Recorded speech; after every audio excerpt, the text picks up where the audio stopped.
All right, here we go once again on the Gill Athletics Track and Field Connections podcast. I'm gonna bet that you have hit play. You already know who's the guest, so I think you better be buckled in and ready for this. We're gonna have a lot of fun. I don't know that you They not know ready. They how not ready.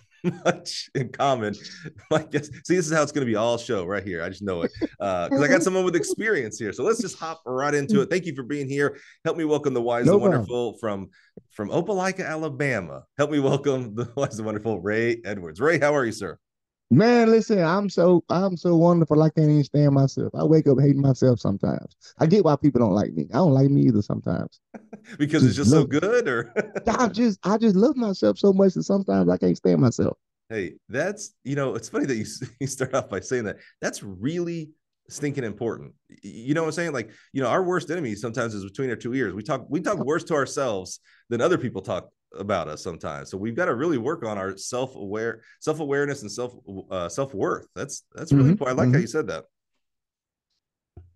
Where does that not everybody has that. Where does that come from? Actually, it comes from, believe it or not, my dad, which is the weirdest thing ever. Because my dad always, me and my dad are super, super, super close, super tight. And I Awesome. like to always say that, I feel like I was blessed, coming from where I come from and coming from my culture that most people don't have their father, whatever. So anytime I get to talk about like my dad's my best friend, he actually looks just like me too. So I really got it from him because he was so arrogant, but he was arrogant about himself, like the way that he dressed, the way that he, would make sure that everything would be I mean, he's also a military man. Hmm. So the whole thing that he would always do, he'd be like, I don't need nobody to tell me happy birthday. I tell myself. I don't need anybody to give me a compliment. I compliment myself. I don't need anything from anybody else to tell me I look good. I tell myself I look good.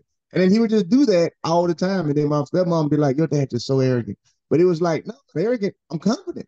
Yeah. And so I took that from him to where he would say stuff like, "Man, I'm doing so good, I can't stand myself." So it's just like a thing that we have to where it's a self reminder that we don't need anybody else to make us feel good. Yeah. We feel good because we decided to make ourselves feel good. So shout out to my dad for that. My dad actually gave me that. That's really awesome. And coming from the same area, it's sadly when you said your dad, I was like, oh well, dad probably wasn't in the picture because my dad wasn't in the picture. Like when you said that, Mm-hmm. I was like, oh, I'd never met my dad, so I'm like, where's this coming from? That's awesome, man. I love that. You are you're kind of an enigma, I think, is what we're going to find out. You may Yes. think you know what you see, you may see what you think you know, and then here's the real Rae. That's Mm-hmm. why I wanted you on here. I wanted to find the real Rae Edwards, not TV Rae, not athlete Rae. I want to know who Rae Edwards is. So I appreciate you starting off with a story like that. That's pretty awesome. Oh, no problem. No problem. Well, I tell you, anytime I get to talk about that man, I love that man. So oh, that's just what it is. was he a sprinter as well? Or I shouldn't say a sprinter. Heck Was he no, a track athlete? that dude was sorry as hell. He didn't do nothing. So you didn't get that Like, genetically. nah, I didn't get that from him at all. Well, you know what? It's one of those things where my father was not an athlete, right? But for some other unapparent reason, my father could beat me in everything. Like I'm not making this up. Like my dad didn't play basketball, but when I played basketball, he went outside and he destroyed me. And I'm like, how in the hell is this possible? And this is like middle school. And then when I started playing basketball in high school, he bought another goal to put at the house. And then with me and some friends outside playing basketball, he came outside, won again. So I mean, it didn't matter. Even if only thing he could not beat me in is racing, of course. But outside of that, like it did not matter. If I wanted to go outside and play football and try football, my dad was about my size. But it was just weird that he was better than me and everything. But I was great. But he never did anything. He did no sports. My dad's a computer whiz. So Oh wow. yeah, he's a nerd. He's a complete nerd. Hey, that's cool. I love He that. is a complete nerd. Nerd used to be like this diss, but now it's like, oh man, I wish I was a nerd. Like I wish I was more nerd on this and more nerd on that. I'd probably make more money that way, man. I love it. That's cool. Did you? So I knew you. You were a couple of years younger than me. Not many years. What year did you graduate high school? 99. Yeah, okay, so 5 year. I graduated in '94, so we grew up in kind of the same area. What for anybody who's not in the area where Rae and I grew up, we call it the Wiregrass. It's Dothan, Mm-hmm. Opelika. So Raised from Opelika. I went to Eufaula High School and actually raced over in Opelika several times. Um, what was I don't think people understand, especially during that time frame in that area, what it was like growing up. Can you kind of give us a picture of like what was every day for you in high school in general? I mean, you know me, I like to be wide open with any show I do. it was, I'm just gonna open up and say that high school was amazing for me. Um, Nonetheless, being from Opelika, Alabama, and it being such a small town, just like Opelika, just like Smith Station, just like Eufaula, just like Beauregard, Salem, all of our cities are just super, super, super small cities. But being able to travel the entire world, literally, it it brings me back to home and like high school days because what I thought was, I would say, poverty or whatnot was not poverty at all. Um, what I thought was, things of the nature in high school of we don't have this or we don't have that. I mean, as a city, not like as my family, like the entire city, like, man, we only got two stoplights. But then when you get to travel the whole world, it's like, damn, they have no stoplights. You know what I'm saying? So, but for me, high school was weird because I went to two different high schools, because I went to Opelika. Well, my freshman year I was at Opelika, and then my sophomore year, I switched and went to Beauregard. And I was at Beauregard High School my sophomore year and half of my junior year, and I went back to Opelika. Um, no, let me get the story. Let me get it right. My freshman year of high school, I left and went to Beauregard in the middle of my freshman year. So I did the second half of my freshman year at Beauregard High School, and then my sophomore year at Beauregard High School. But what happened when I was at Beauregard was that's when I actually blossomed. And a lot of people don't know that. Like, I blossomed there. So when I did, my mom was like, okay, we got to get you back to Opelika, because, Beauregard was like a 4A school. It wasn't a 6A school. So when I got to Beauregard, like my freshman year of high school, I was running the 400. I wasn't even fast. And I actually was only running track because my girlfriend ran track and she was a cheerleader. So two stories. Only run while I done track team. And then so when I got to Beauregard, my sophomore year, I played football and was, pretty decent football player. And then the football coach, I played basketball, and he also was the track coach. So he was like, I want you to run track too. And I was like, I don't want to run no damn track. But anyway, I did it, because Coach Wilson asked me to or whatever. And I never forget it. The first track meet we was in Smith Station, actually. Smith Station. This was when I was at Beauregard, sophomore year. And they put me in the 200, and I was in lane one. Mind you, this is my first track meet ever. I've never ran track a day in my life. And it just so happened that I thought lane one was good. Lane two, I was like, oh, hell yeah, I got lane one. That's the best lane on the track. Stupid. So anyway, I ended up winning. But I wanted the heat. And again, I know nothing about track and field. And Beauregard wasn't, a track school. So when I won the heat, it was like I had won state. Like everybody was giving me high fives and all type of stuff. And it was like crazy. It was like, man, you won, you won. So I was like, okay, I won, I guess. So after that, I actually started like running and like not taking it serious, but going to track practice or whatnot. So what ended up happening was I kept winning, and then I finally I made it to area for Beauregard, all right, in the 100 and 200. And also our relay made as well. We had a pretty decent relay. So after that, my mom was like, you know what? You had a good football year out there. You had a good basketball year out there. You had a good track year out there. I think you need to go back to the city now. So I went back to Opelika my junior year of high school. And keep in mind, back in that time, I mean, we had people who were way faster than me. When we had Corey Larkins, we had Greg Knight, we had Al Cole, we had all these people that I grew up with, and I still hung out with, still my friends, whatever. Right. And I got to tell you this story real fast. So while I'm at Beauregard High School, the summer before I get ready to go to Opelika, nobody knew I was fast. I didn't know I was fast. So we was at one of my friends' house hanging out, and everybody, back then we really did street races. So we all went outside, and this is in Beauregard, middle of the street. And then I was like, I'm gonna hop in the race. But it was the race between two other people, right, who was supposed to be fast. And so it was like 7 of us, and I ended up winning the race. And then I remember it because Sean, the girl who was calling, she was like, no, Rae won. And everybody was like, who? Rae? I was like, who? Me? I won? Oh, okay. All right. So, well, anyway, when I got back to Opelika, and I jumped on the track team, nobody expected nothing at all whatsoever. And so I didn't do much there because my Beauregard speed did not match 6A speed. So, I still was, I was running like 11 flat, nothing crazy. That's my junior year in high school. And then jumped to the senior year, I was at Auburn High School, the opening track meet. And then it was weird because it was like the voice of God. Like I was on the second leg of the relay. It's the first track meet ever. And then something was just like pick your legs up and put them in front, and then use them like you're reeling somebody in. And then all of a sudden, like on that backstretch, I just caught everybody. And so when the relay was over with, everybody, it was like that same board guard thing happened again. Open like everybody was like, man, you was moving. We didn't know you was that fast. And so then I ended up getting I ended up getting third in 100 or whatever at that same track meet. And the 200 I won it. I won the whole 200, you know. But in my mind, it was like something kept telling me, hey, pick your feet up, do this, put them in front.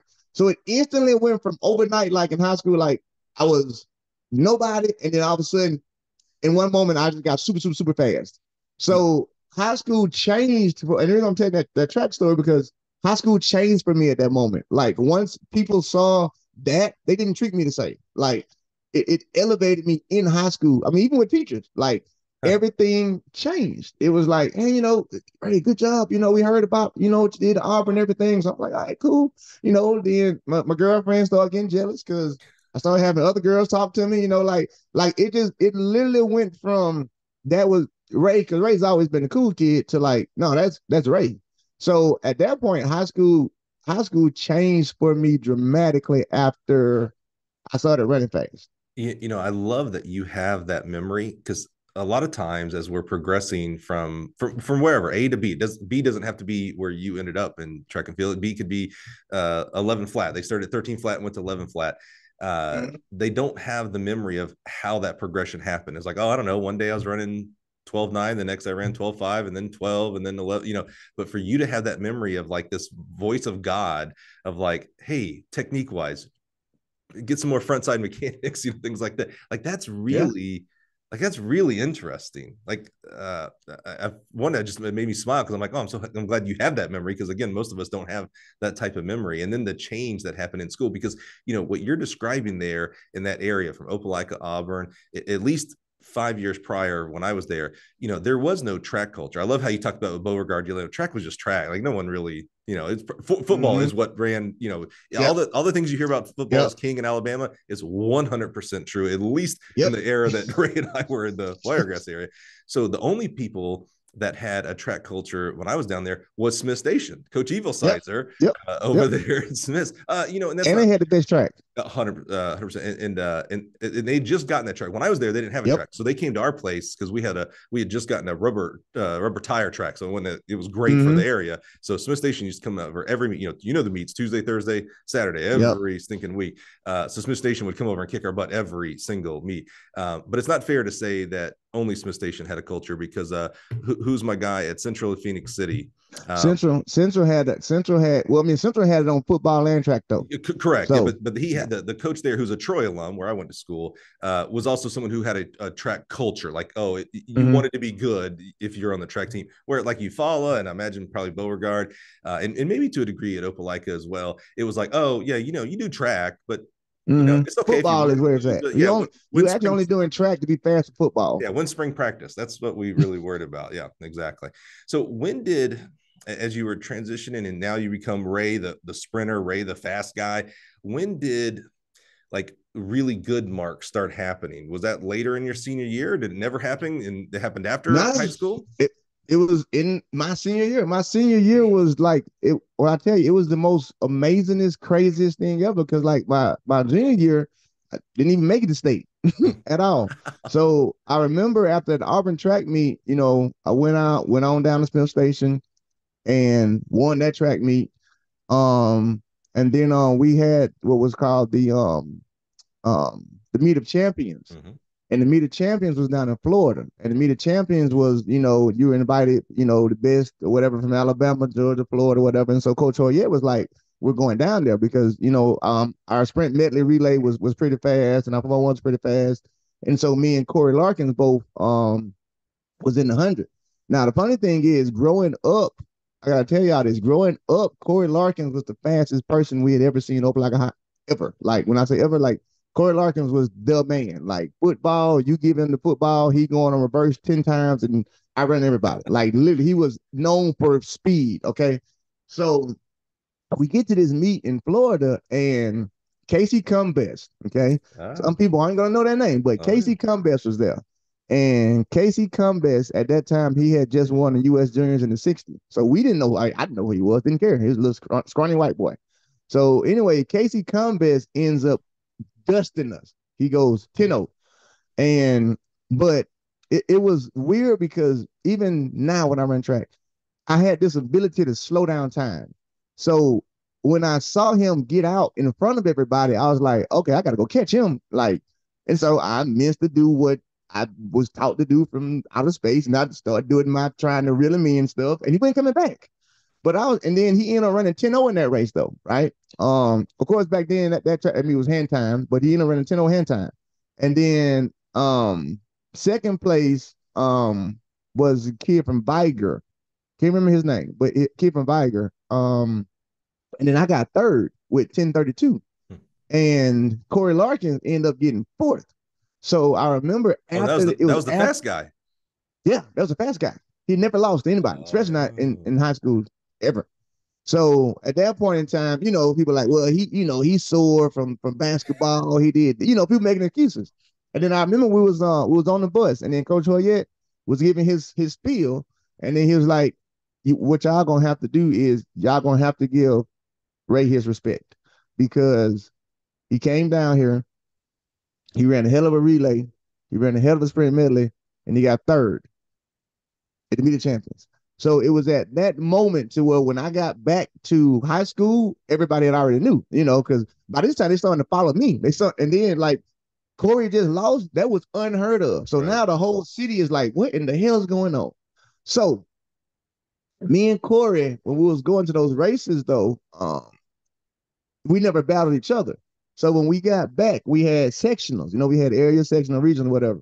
And so this was the track meet that the entire city of Opelika came out to see, because everybody had heard about me from Auburn. They saw me at Auburn. They had heard about me winning at the media champions, but they was like, but he still ain't faster than Corey. He can't be faster than Corey. They were everybody saying. It's not believable. Unbelievable. So then Corey was out to prove that he wasn't. So when it came time for the 100, everybody was up to watch me and him, because it was pretty much me and him in the race, and the whole city's watching now. So now pause right there. Two questions. One, what was Corey's reaction to you getting beat? Because sometimes, that can be an ego deflator in the sense of like, I shirk back, or it could be an ego deflator of I'm aggressive to you now, like we're no longer cool. But also on that same time, as you're setting the stage, this race, did you understand the moment as well? It's easy to look back now. Yeah. In the moment, did you realize like, okay, all right. 100%. One of my best friends, his name was Greg Knight.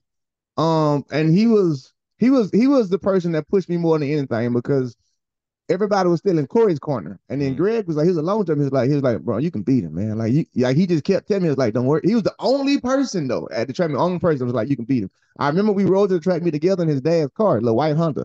And then he was giving me a pep talk in the car. He was like, man, this your chance. I know you can beat him. Now you just got to show everybody else you can beat him.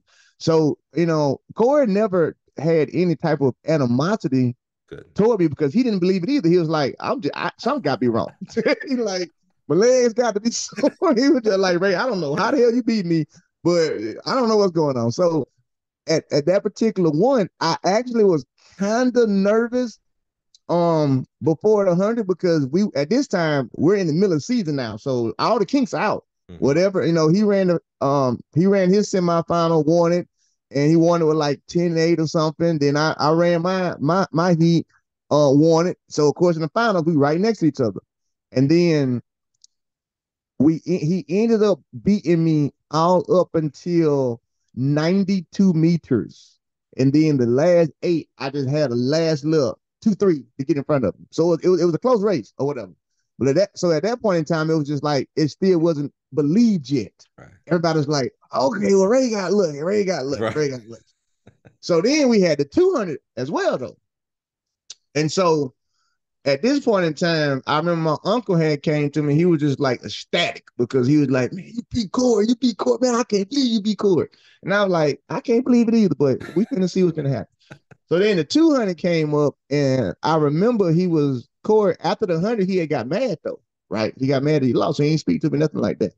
And so I remember I was laying down, and then I was contemplating running the 200. I was like, I don't know if I can run this 200. And my uncle was like, man, you got to, nephew. So Corey had came by, and then he kind of kicked me. Not like on purpose, but like kicked me, like, whoop your ass in 200, right?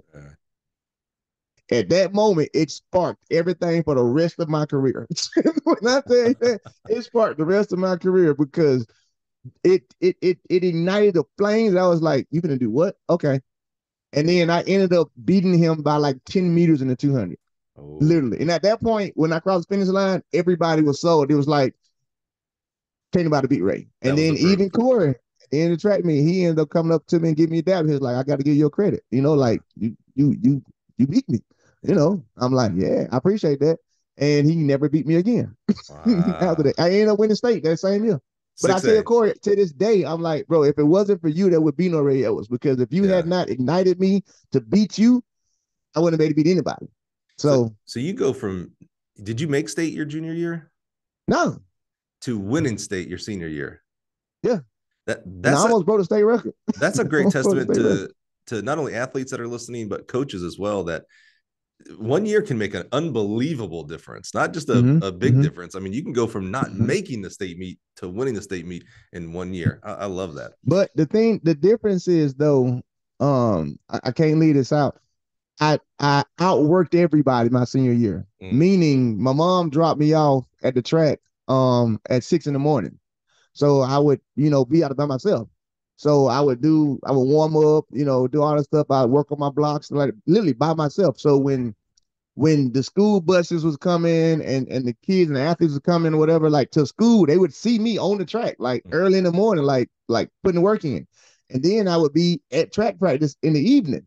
And so it wasn't like I didn't work for it, though. That was the thing. Like it happened overnight, but it's because I put in twice the work than a normal person would have, or a normal high school athlete would have. How did you know what work to do? We're talking about a time, this is still before I can go on YouTube and see block starts. And, our coaches around that area in general were not coaches that were going to coaches education. There wasn't very much coaching education available like that. How did you know, whether it was instinctively or did you read a book? How did you know what to work on besides just like, oh, I'll go work hard and do repeat quarters or whatever, the hard work stuff that people sometimes think makes you better, but not really? Believe it or not, it was this white guy named Dakota, and he was actually a teacher at Smith Station, and he was a volunteer coach at Opelika High School. And I remember he remembered me from the year before, and then he remembered me from winning Smith Station. So Dakota would like just be in my ear a lot. Like I say, a lot. Like he would just tell me, he'd just be like, Rae, listen, you got this gift. You got to be able to do this. And outside of that, like your blocks, like he would tell me, like, your blocks, you got to work on your block starts. You know what I'm saying? And he would talk to me in an aspect of talking just to me. Like, I'm not talking to the track team. I'm talking to you. So it was really Coach Dakota, that really gave me the extras. Like, you need to work on your block work. Your blocks aren't good enough, And he was the one that would say, you got to put in the extra time. Like, he would tell me, like, you got to put the extra time in, Rae. If you plan on doing anything to be great, you got to put the extra time in. And I remember he was the first person that taught me how to visualize. Okay. And what he did, he had me close my eyes. He was like, I want you to close your eyes, and I want you to visualize yourself winning the state championship, and then he was like, he gave me the time, and I actually ran the time he gave me. He said, I want you to visualize running 10.5. And I was like, I remember when he said, I opened my eyes, I was like, 10.5, because 10.5 from where I was at 10.8. Like, he's giving me this speech at 10.8. And I'm like, 10.5, you're going to run 10.5. I was like, all right, well, we get back into it. All right. So we meditating together, and he teach me how to visualize. So I remember he tried it over at track practice one day with all the athletes. And I remember I was hearing athletes snickering and laughing, it's high school, but I was trying to block them out and actually do what he had already taught me to do, which is meditate. So it was really him giving me that jewel to say, hey, you have something, but you got to go work extra at it to get it. And you got to believe in it. And that was his whole thing. Like every day he would come. He was only a volunteer coach. So he was only there like twice out the week. I used to look forward to the Tuesdays and Wednesday whenever when he would come because I would wait around, for Coach Hoyer to give us the workout. Then when Dakota would pull up, I'd be like, Dakota's here. Because he would always come to me. He would always be like, okay, Ray, what you did this morning, how, the rundown or whatever. And then all he ever kept telling me, he was like, you're going to do it. You're going to win state. You're going to win state. And just sure enough, he had me at 53 because that was the record. I ended up running 56. Oh, is that right? State. Yeah. Yeah. It was just crazy shit ever. Do you know where's Coach Dakota now? I have no idea. Oh, I have no idea. But I do know he ended up, this is 20-some years ago. He ended up getting the job at Smith Station though as their coach. Okay. Right after that year. But that's my senior year too. So yeah, good guy. Yeah, man, but yeah. I love that. That shows the power. We're very coach focused. I'm very coach focused. And, I believe one of the superpowers coaches have is that they can see things in others before they can see it in themselves. So, your story exemplified that of like, he could see 10-5 in you. You had to put in the work and you even had to, visualization is a lot of believing in yourself. So, being able to see it, that I can actually do it. So I love that story of this volunteer coach, by the way. Not he was a volunteer coach. Yeah. Oh man. I love it. Wasn't even a real coach. He was a volunteer coach. So you win state your senior year, which that had to be again amazing because you didn't even make it to state. This is your first time at state. Where was Alabama? It was at University of Alabama. Okay, University of Alabama. At Troy, we used to host the 1, 2, and 3 divisions for state. I wasn't sure where 4, 5, 6 was. So what's the next step? What are you thinking for school? What are you thinking about studying? What do you think about running? What happens next? Well, first of all, I gotta give a shout out and rest in peace to Coach Glantz. So it was actually Coach Glantz was the Alabama coach when I won state. So soon as I remember they was telling us that you couldn't celebrate. You can't celebrate. The same thing they do now in sports was the weirdest thing they did. That's like Coach Hoyer was like, you can't celebrate. The rules of this, the rules of that. So I remember when I won, and I heard them call my name. I remember celebrating, but not celebrating. It was the weirdest thing because it was like I did just like that. It was like instead of taking my arms went like down. Yeah, don't go above the head. But anyway, I remember Coach Glantz. He shook my hand. He was like, "That was a pretty decent run you did right there. You might have a future in this." So I actually had a scholarship to go to Alabama State before I went to the state championship. Because again, I didn't know I was going to be great in track. So when they offered the scholarship, it was like right out the area, and so I was like, heck yeah. So then when I won state, I got a call from Coach Spry on Monday. Okay, and then he was like, "Hey, this is Coach Spry from Auburn University. How you doing?" I'm like, who? Because again, I don't follow track. I don't know who you are. And so then what ended up happening was right after state, Auburn got interested in me. So at that moment, I was like, heck yeah, hometown. Right. This is where I'm going to school at. I'm so excited, everything.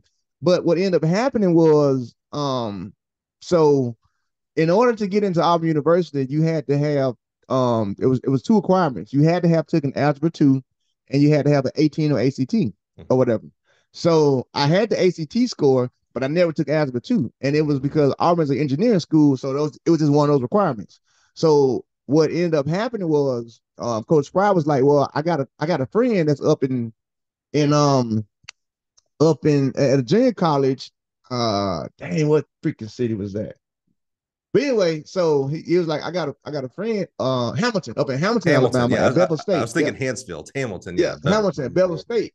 And so he was like, well, what I can do is I can send you up there, and then you'll do all your courses and everything will be transferred back to here. And then when you get done up there, you can come back here to Auburn. So I was like, all right, cool. War Eagle, let's do it. So what ended up happening was again, one of the weirdest things happened. I ended up going to junior college, and I went to indoor junior college. I'm into indoor nationals, and it was a 55 then. I got third in the 55, you know, and it was again from Bevel State. What school is this? Like, we didn't even heard of this. So I'm in the junior college ranks. They like, who in the hell is one Xavier's from Bevel State? So then I end up winning the 200. This is a freshman at indoor. I ended up winning the 200, and I broke the K-State track record in the 200 out of the slow heat at that. I wasn't even in fast heat. So at that point, here we are again. Coach Fry was like, "Oh man, you up there getting fast?" I'm like, "I guess so, coach." So fast forward to freshman year, outdoor, I end up winning the 100-meter dash at NJCAA in the rain with 10-3. And then I end up backdooring it and winning the 200 with 20.67. Now, this is 2000 that I'm talking about with these times. So by that time, I've won the indoor 200 at NJCAA. I've won the outdoor 100. I've won the outdoor 200. So as far as on the college radar, I done popped up now. Like, everybody's like, who in the hell is this? And where'd he come from? But it wasn't until after I won NJCAA, the coach up there said we need to go to USA Juniors. This and again, all this stuff is new to me. The coach at Bevel. Yeah, my coach at Bevel. Yep. That would have been Steve Dudley, right? Yeah, Coach Dudley. Yeah, Steve Dudley and I'm indebted to Steve Dudley. He hired me at Mississippi State when I was coaching. So he gave me my SEC breaks. I love Steve Dudley. Come on, man. That's awesome. You know, Coach Dudley got that job because of me. Is that right? We'll get to that story. Okay. All right. Let's keep it rolling, baby. So USA. So Coach Dudley, we're in Alabama now, and USA Juniors was in Denton, Texas. So he was like, "Ray, we're going to Texas." Okay, how we getting there? We driving. All right, cool. That is Dudley right there. We driving. Cool. All right, we driving. So it was funny because he had this little hatchback. So what he did in the hatchback, he put blankets in the hatchback and everything for me to lay down. And so him and his girlfriend drove me all the way to Denton, Texas. So I remember in the semifinals, again, this is my second year running track because I just won, third year, but second year of being good. Yeah. The semifinals, Nicholas Johnson, I remember his name. Nicholas Johnson beat me in the semifinals. And I remember he was in front of me by about 10 meters. And then after he beat me in the semis, he ran up the tarp and then he came back down. And then he was like, "They need to take to the showers. I don't even know why they're here." And I heard that and I was like, for some reason, anytime somebody says something crazy to me in track, it turns a switch on. So I was like, okay, we'll see tomorrow. The next day, every time I saw him, I couldn't take my eyes off of him. I was like, okay, take to the showers. Okay. I ended up running 10:18. Oh. 10:18. I still have the record for the stadium at UNT. I'm still in the books. And that was 2000. I ended up running 10:18, and it was legal 10:18. I qualified for the Olympic trials. That's a breakthrough. And all I cared about was after I crossed the finish line, I looked right at him and said, "Now you take it to the showers. You take it to the showers." And after that, it was cool because he was on the relay with me for US Juniors, but it was like, yeah. So after I ran at 10:18, I didn't know what that was. I was just like, yeah, man, we ran 10:18. Like, yeah, that's fast, right? I didn't realize how fast that was because at that moment, Auburn had dropped to like here because every single school in America was calling me, was calling my mom, was calling my dad. It did not matter. I also won the 200 there too at US Juniors with 20.57. And again, 10:18 and 20.5 in 2000 by a 19-year-old. I didn't know I was LeBron James. They did, but you know, it was like, well, we've never seen this type of stuff before. So then I remember my coach, he asked me, he was like, "Do you want to go to the Olympic trials or do you want to go to the US Juniors?" And I was like, no, actually, it was like, you should just go to US Juniors because you got time to do Olympic trials, whatever. So I didn't do that. But what ended up happening was just that, like colleges was beating down the door. I mean, I had letter of intents being sent to my house. Every day I went to Coach Dudley's office, it was another from somebody. I'm talking about TCU, USC, Tennessee. It did not matter. So I ended up having to make a decision. So, of course, Auburn was where I wanted to go. but it was so many new options now. And so I had to get Coach Dudley was like, well, you got to pick 5 schools to go visit. I never forget sitting in his office. He's like, well, we got to pick 5 schools to go visit. And I was like, what you mean? Like, well, you're gonna go to the campus. You thought you were just gonna pick off of just what you know of them. You didn't know you were actually gonna go visit. Well, I didn't know. Like, I was like, what do you mean? Awesome. I'm going to go visit. Like, right. What do you mean? Like, you're going on a recruiting visit. What the hell is a recruiting visit? Like, because again, nobody from Opelika ever been through any of this. We don't know what this is. Innocence is amazing. I love this because there's another story. You watch movies, the multiverse, right? There's another multiverse where Rae Edwards gets this huge head and expects the world to come to him because he ran. You know what I'm saying? And here you are. You're like, oh wait, I get to go visit. Oh, and you gonna pay for it? Wait, what? I love this. This is awesome. Oh, it was beautiful. It was beautiful. So I ended up picking Mississippi State, of course, because that was Coach Dudley's alumni. Yep. Mississippi State and Tennessee, and of course Auburn, TCU, LSU. But I only took 4 of my visits. I didn't take all 5 of them. The reason being because once I went to Tennessee, I knew that's where I was going. And at that time, Coach Anderson was the coach of Tennessee. And also, Justin was a freshman at Tennessee, and Leonard Scott was there. So I was sold off of our relay that we was going to have, like, oh, we going to be set, So, and so Coach Dudley was telling me, he was like, it's a good chance I might, be able to get the job at Mississippi State. So after I had won state and all that stuff, they was like, okay, you got to know something about sprinting because how in the hell did you take him from nowhere to there? So shout out to Coach Dudley for that. But Coach Dudley, man, that dude, when I tell you the way that I train and the way that I am now is because of Coach Dudley, because all he did was research. Like I try and tell people, like every day I would go in his office, he'd be like, Ray, I was on the internet and this is what I found. And he would have like a whole stack of papers like, they say if we take you outside and make you run downhill, it's gonna give you this acceleration and we're gonna give you this turnover. Let's go do it. I'm like, downhill running, I'm gonna die. Like these are true stories. Like he was like, no, this is gonna work. So I'm like, all right, go if you say so. And like, I'm talking about weight room stuff. He would come and be like, I did the research.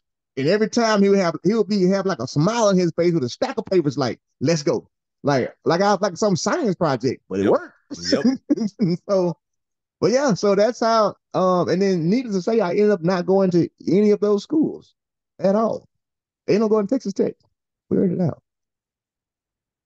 Why? It was a gap from junior college. So what ended up happening was after my freshman year, I won everything, I'm still Rae though. I'm still the humble guy. I don't, whatever, so, but in the off season, when we was at Bevel State, one night, me and a couple of the track athletes, we was bored or whatever. So we decided to go break into a golf course. And so we broke into the golf course and then we hopped on the golf carts, and stuff like that. And one of my best friends, Danny, he died that night. So, and it was funny because Danny had been to Opelika with me. He was a twin too, Danny and Mark. He had been to Opelika with me, stayed at my house and everything. And so, but what ended up happening was when we stole the golf carts, the golf cart that he was on, he was in the middle, and somehow they lost control of the golf cart, and when it went over the hill, and it went right into a tree. So when it went into the tree, he got stuck in between the tree and the golf cart. So I remember, I saw the whole thing happen. Like I saw the sparks and everything. So when I hopped out of the hours, I ran down, and I remember I checked on Patrick. Patrick, he was like at the top of the hill, and I checked on another one of our friends. Then I was like, no, I mean, where's Mark at? And it was like, Mark's down there. And so I went down there, and Mark's in the middle of the tree. So of course I put him out the tree and everything. And so he ended up dying or whatever. So when that happened, they cut the whole track program. Like we're not even having a track program no more. This is, it was over with. So at that point in time, I had to move back home because there was no track team. So when I moved back home, I ended up going to Southern University or whatever. But at that point in time, I was so just out of it, from the death and then no more running track and just so depressed and stuff like that. I ended up I ended up getting my girlfriend at the time pregnant or whatever back in Opelika. And I was like, the summertime was there. I wasn't doing nothing. You know, my dad was like, you got to do something. So I ended up going to the army because I was like, I'm at least going to the army, you know, since because when I was at Southern University, they put me on the academic suspension. Mm. And I was on the academic suspension because I didn't go to class. Like I mean, I went from being like here, I just won everything as a U.S. junior, and now I'm here. Like it was rough. So they ended up putting me on academic suspension, and I was on academic suspension until January of that 2002 year. So my dad was like, "Just go in the army," you know, and I was like, "What?" He was like, "Go in the army, be a reservist. You ain't got to go real army, be a reservist." And then he had it mapped out for me. He was like, you can't go back to school till January, no matter what. So you might as well do your basic training during the summertime, do your AIT during the fall, and then go back to school, and you have benefits, this and that, yada yada yada. Because at that point in time, for me, I thought track was over with. I was like, all right, well, yeah, I guess so, you know, because that's that Opelika, Alabama mentality. Like, well, you back home, you tried, nothing happened.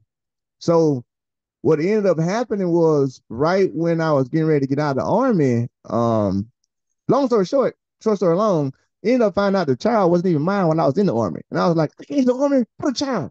And then they ain't mine. Ooh. But anyway, Rae Edwards lifestyle. So I got a phone call from a high school, from one of my high school track athletes, Jackie Bell. And he was like, man, I'm up here at this school in Kansas City, with this Nike coach or whatever. And I was like, man, what? He was like, yeah, I'll tell him about you, you know what I'm saying? And since you out the military, he was saying you come up here and go to junior college and finish up here and then get to running. And I was like, well, no, I'm cool. Cause I was about to move to Atlanta to Fort Benning and just, you know, do my 1 weekend a month, you know, give my money. And then someone was like, you know what, go to Kansas City for the weekend, you know, just because Jackie was up there. So I went up there, you know, and then I remember when I met Coach Hop, the first time I met Coach Hop, he gave me that same type of talk that Dakota gave me, you Mm. know, to where it was like, I checked you out, I remember you, you know, like you can do it, you can still do it. And I'm like, man, nah, I was literally like, nah, I don't know about all that. So he convinced me to move to Kansas City anyway.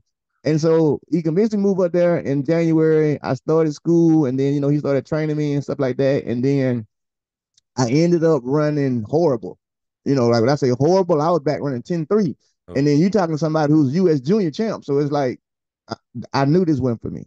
And then I remember he told me, he was like, you got to run slow before you can run fast. That was exactly what he told me because I was ready to quit again. He was like, just trust me. He was like, just trust me. And I was like, I don't have much of a choice because I'm stuck in your school now.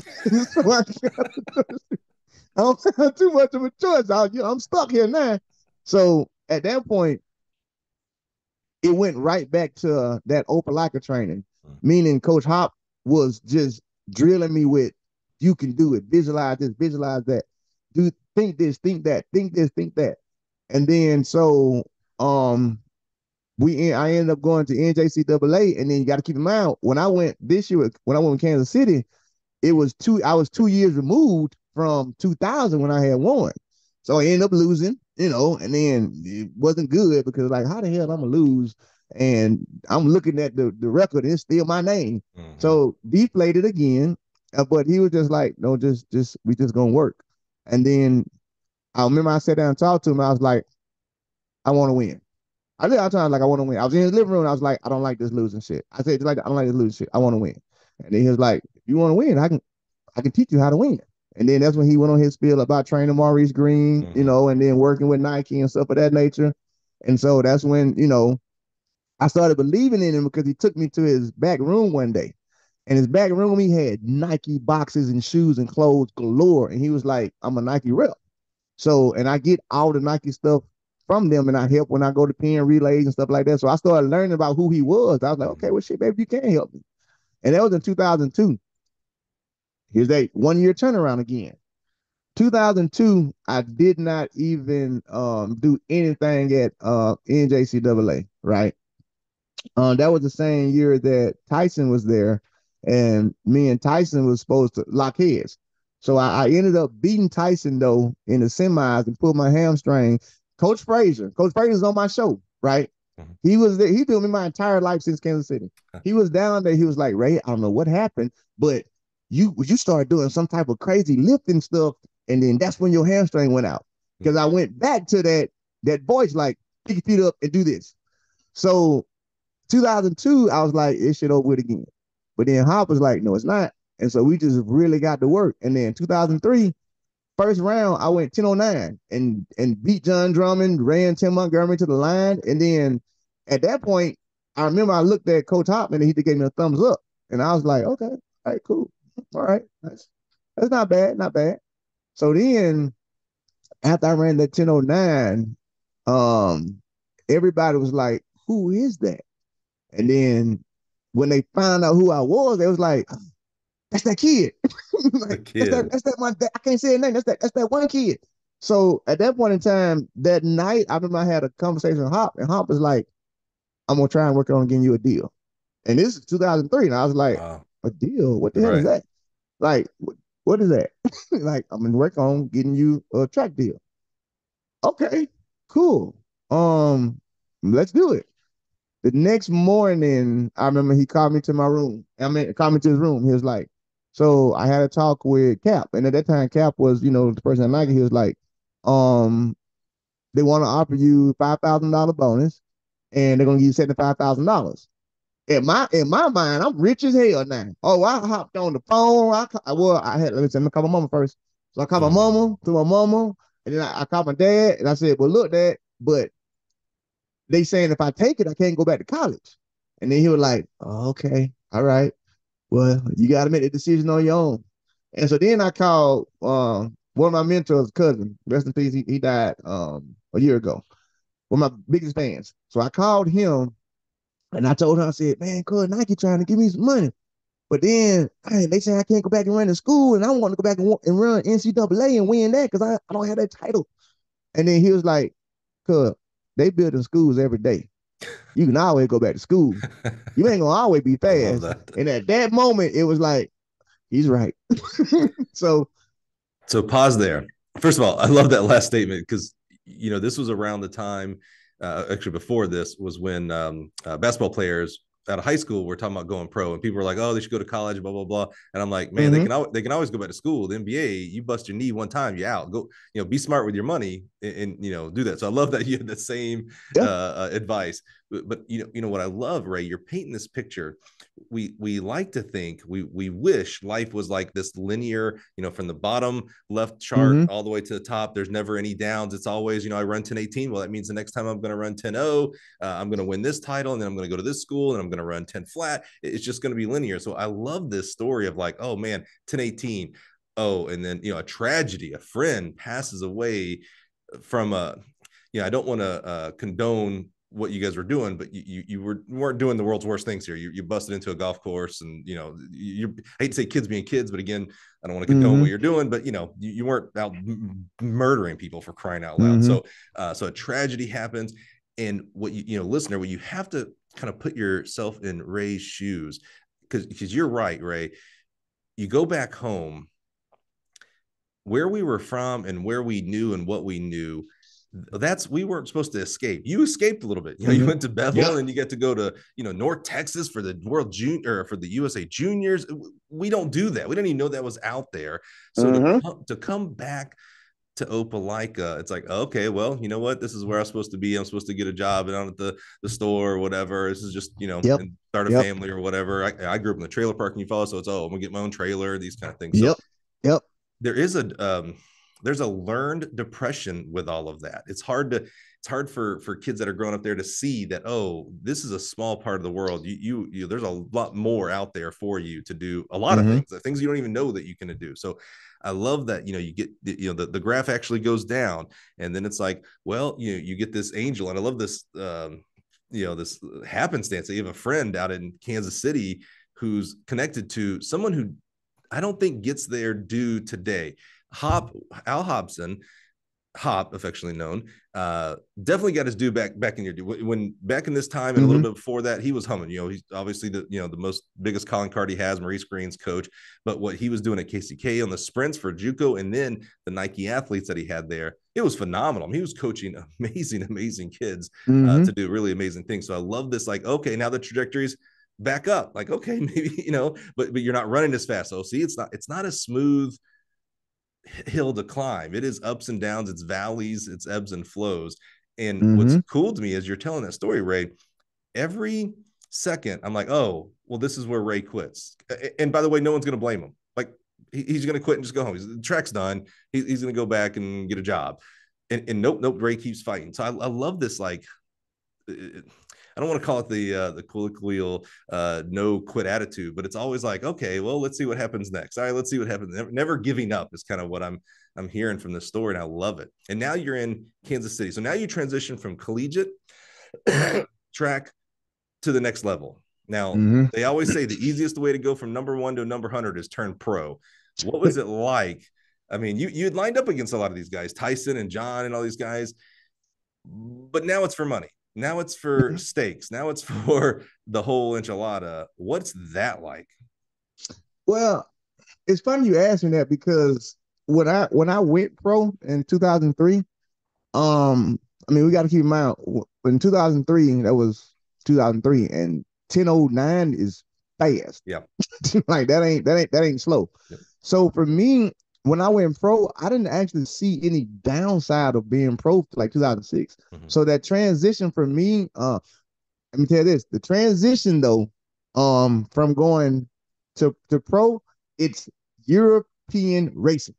That's the transition you got to first go through and figure out when you go pro, which is my very first track meet in Zagreb. I'm feeling myself because I don't run there but 10 O's, 10 ones, and I'm looking at the results and like from previous meets and the people coming in. I'm like, oh, I'm finna dust these people, man. This ain't even gonna be easy. Mm-hmm. So I ended up running like 10.5, right? And then the meet was won with 10.3. And I got third and I lost to like some local people. And I'm like, the hell going on? So and that was Zagreb.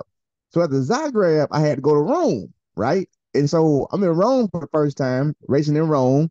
And then after TC was my agent, he was like, it's gonna take you a meet or two to get the cobwebs out. And I'm like, all right, cool. So we get to Rome, and end up getting like sixth in Rome and end up running like 10:28. And this is right after I ran 10:0. And so at that point, I told TC, man, I'm ready to go home. I literally said, I'm ready to go home. I don't like this because I didn't like losing. Like, I didn't like losing. Like, oh, something ain't right. And so I remember Coach Hop was trying to tell me, he's like, man, Rae, you just got to get adjusted jet lag this and jet lag that.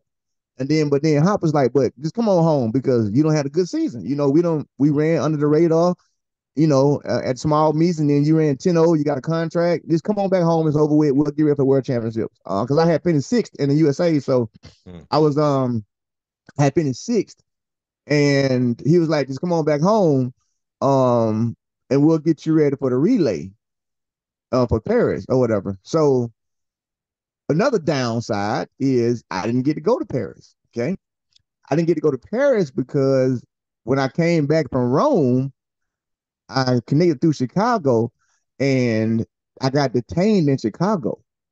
So I had a warrant from Texas Tech. Okay. So like the Texas Tech part of the story I left out. Yeah. But when I was at Tech, me and my roommates, I just tell the truth. I don't care. We was writing hot checks. We was writing hot checks for our rent. We was writing hot checks for our bills. We was writing hot checks for freaking anything. And what we didn't know, well, at the time was it's a felony if you write a hot check over $1,000. So when you write a check for 1,200, you just committed a felony and don't even know it. So what ended up happening was when I came back to Chicago, they detained me because I had that felony warrant. But the warrant wasn't big enough for Lubbock to care. It's like, yeah, all right, well, put him on the plane, let him come on. We'll see him when he get here. Somehow that message didn't go through. Okay. I'm being dead ass serious. That message did not go through. So I'm in Chicago, right? And of course, I done told my mama, I done told Coach Hop, I done told everybody. And so, they going around, they getting lawyers, this and that, and they like Lubbock ain't, responding back, yada, yada, yada. So I'm in Cook County for 30 days. Oh Okay. no. 30 days. 30 days. This is all up until, Coach Hop trying to get me out because he look at the clock like, we gotta get ready, we gotta get ready. So everybody trying to get me out, and they like, well, we can't do nothing until he get expedited back to Lubbock, right? This is what the lawyers and everybody tell my parents now.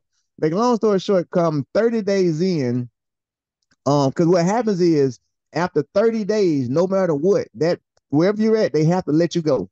If the other state, city, whoever wants you, don't come get you, they have to let you go.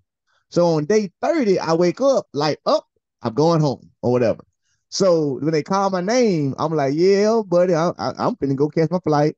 So they was like, no, you don't go this way. You got to go this way. And then they sent me with these other people who was being transported. So they transported me from Chicago to Lubbock. It took a whole week, and they stopped us and put us in different jails the whole way down, right? So, but get this is where the story gets good. So I walk in to Lubbock, right? I finally get to Lubbock, right? And the officer, he walks me up to, where I'm supposed to go. So the lady asked my information, and she punches stuff in the screen, and she's like, that's weird. So then she goes back to talk to the dude, the officer that brought me from Chicago. And then I'm looking at them, they having a conversation going back and forth, and he like showing paperwork, and she like, no.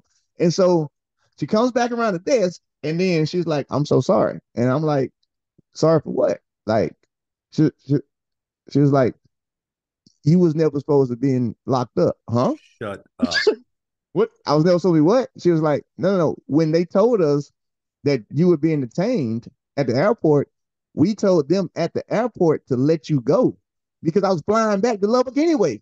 Like my flight was in Lubbock. Like, dude, I was going Chicago, Lubbock. And so they told the people like it's not a criminal. No, she said it's not a violent warrant. So they were supposed to let me go at the airport. Somehow the message didn't get through to the airport, so I'm lost in Cook County, and Lubbock the whole time was looking for me to just show up. Like, so the lady told me, she was like, we are so sorry. And I'm like, so sorry? Right. So at that point, she like went in the system and she wiped out any speeding ticket I had, any of this, like in front of me. I'm like, I'm so happy to be out of jail though, to where it's like, I'm not even mad, like whatever. Don't care. Yeah. Don't even care. So ended up missing the world championship due to that. And then when I went to court, even the judge, he apologized. He was like, you're not going to do no jail time. No, you know what I'm saying? None of that. So they ended up counting that for like my sentence. Like literally, they counted that as my sentence. So I missed the world championship in 2003 due to, like I tell people, I'm not mad at them. I can't get mad because the information didn't get sent through. I got to be mad at my dumb tail for putting myself in a situation to where that even happened. So, okay. But did you think that way in the moment? Oh, yeah. Really? At the same time, like, yeah, because I did it. When I did it. So I'm like, I can't be mad at y'all for something that I did, And 30 days is terrible, especially Cook County. I can't imagine any jail, but I know, living in Chicago, I know what Cook County is about. But I get so like it to me, it breaks my heart when I read these articles, these news about, someone who does 5 years, 10 years. I just read an article where a guy did 40 years for a crime he didn't commit. He wasn't even at the scene. And I think, like there's no, and typically, for the long ones, 5, 10, 40 years, they get some kind of compensation, $1 million, 5 million.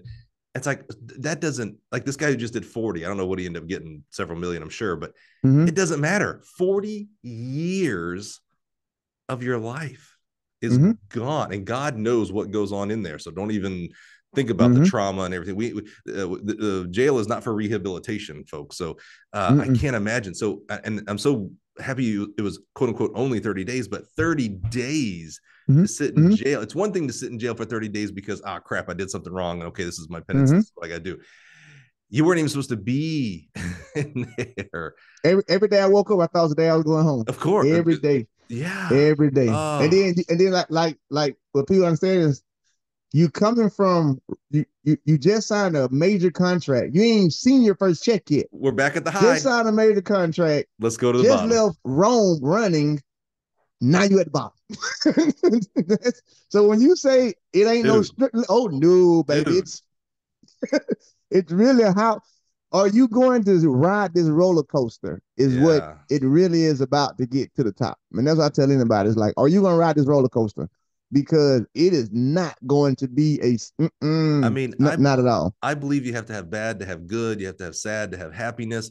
But Mm-hmm. man, maybe your bottom parts of the roller coaster were a little too far down. Yeah, my drop off was like, I'm pregnant. It's not yours. Damn. Yeah. You in Rome. Now you're in jail. Damn. You having Right. fun. Now your best friend from tractors died. Right. All right. And again, Ray, every single thing, every one of these downs, you could have quit. Mm-hmm. And no one would have been like, oh man, I can't believe he quit. I'd be like, oh yeah, I get it. Dude is in jail for 30 days. Get it. I'm pissed at the world for that. And I will burn the world until to get my revenge. But you didn't. Nah, Man. nah, not at all. Not at all. So not at all. We keep going in the circuit. Yeah. So after that, I went back to Kansas City, and 2004 was no. I'm lying. After that, I had to stay in Lubbock until the courts and everything was done. But I was gonna stay down there and train with Coach Oates at Texas Tech. But then what they said in December was if you're not a student here, you can no longer use the facilities. So at that point, I had to make a decision. So John Capel was my idol. Like when I started running track and watching, I was like, God, I like that guy from Florida. So him and Bernard Williams. After 2003, because that's who I was hanging with when I was in Europe. 2004, they was like, hey, you want to come out here and train with us? Hell yeah. So I literally packed up my car and I drove from Lubbock, Texas, all the way to Gainesville. I made a stop in Opelika to stay at home with Mom for a night. And I woke up the next morning and then finished my drive all the way to Gainesville. And then when I got to Gainesville, because Capel told me, he was like, if you just show up, I got you. So literally when I showed up at his doorstep, he was like, go in that room. And the next morning, he took me and got me an apartment. He took me around to make sure I got everything turned on. He took me to meet Coach Mouse, and then Mouse was just ecstatic about having me there. So, so 2004, I was down there in Gainesville, but I didn't make it out to semifinals. And so what ended up happening was Florida was about to initiate that same thing. So here I am again, had to make a decision that Capel ended up having to go to HSI, but that's kind of why. But now Mouse has it set to where he can coach whoever. But back then, it was the same thing like a Tech. So I ended up going back to Hop.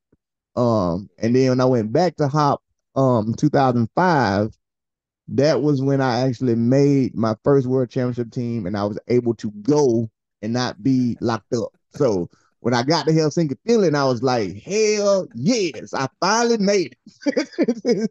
Like, I finally made it. What's it like? I had this conversation with a fellow friend of ours, Dexter Falk, when he was in between Olympic trials. He was a hurdler, so I think he got fourth at USA's. He still ran like one of the top 5 times in the world, but USA was unbelievable in the hurdles, and he was trying to decide on whether to do it, keep going or to go get quote unquote a real job, all those kind of things. And I was like, he had a daughter, and I was like, man, you're going all these places around the world. You're going to be able to give her experiences that she never would have had. When he grew up in outside of Atlanta. So, you and I grew up in an area where, we thought it was something you follow. I thought it was a big deal when I'd go to Dothan for like the movie theater. Like that was out of the country for me. I went to the big city of Dothan, right? I think one time we went to Montgomery and I was like, holy crap, like this is a metropolis. Like you can imagine what a Chicago, LA, and internationally, forget about it. There is no international in my head growing up. Here's this kid from Opelika. I have to imagine you grew up kind of similar. Like, oh man, I'm not going to Zagreb and Rome. Like those are never knew what Zagreb was. That stuff I didn't know existed. Yeah, I have to study that in a history book. That's how I know what Rome is. I have to take a test on it. What's it like? You went to some amazing cities, amazing countries. Hopefully, you got to. I know you're there for business. You had to run fast to make the check. but hopefully you got to experience some of the culture at some of these places. What's that like from a kid who used to race from stoplight to stoplight and now you're in friggin' Rome? It's a gift and a curse. Okay. And what I mean by that is that's why you see people like Fred Curley beating people. That's why, rest in peace, my sister Tori Boyd. You see people like her. You see people like me that have these long careers in the sport, because it's like we never knew anything outside of small town. So like you say, like me going to Montgomery was like, well, we're going to the city. If I went to Atlanta, it was like, oh my God, we went to Atlanta last weekend. What? I went to Atlanta. So when the gift and the curse is, because you've never seen anything, everywhere I went, I had to go see. Like, it wasn't real to me. You know what I'm saying? It's like, yeah, you read about it or whatever, or was taught about it. But even Alabama, it was more Alabama history versus anything else. You know, that was actually, of course, Alabama history. So when I was going to these places, I always made it my interest to go and meet a local throughout my entire career. Really? I would literally, and then like a lot of athletes used to look at me and be like, man, Ray, you finna go out in the city? Like, yeah. As soon as I got there, I would drop my bag and I would just go walking. I'm like, first of all, I'm from Opelika, Alabama. We walk everywhere. So I would drop my bag and I would just go walking and just walk wherever I'm at. It did not matter what country I was in. I said, these are pilgrimages to where these are experiences that I need to be able to take for the rest of my life. Yeah. So I'm not going to sit here in this hotel because I got a race tomorrow. It's like, well, I'm going to go walking and I'm going to take an ice bath. So for me, everywhere I went, I tried to make sure that I ate the normal food there. That's cool. Some of it messed my stomach up. I'd had some times. I was in Brazil and I had the ruins.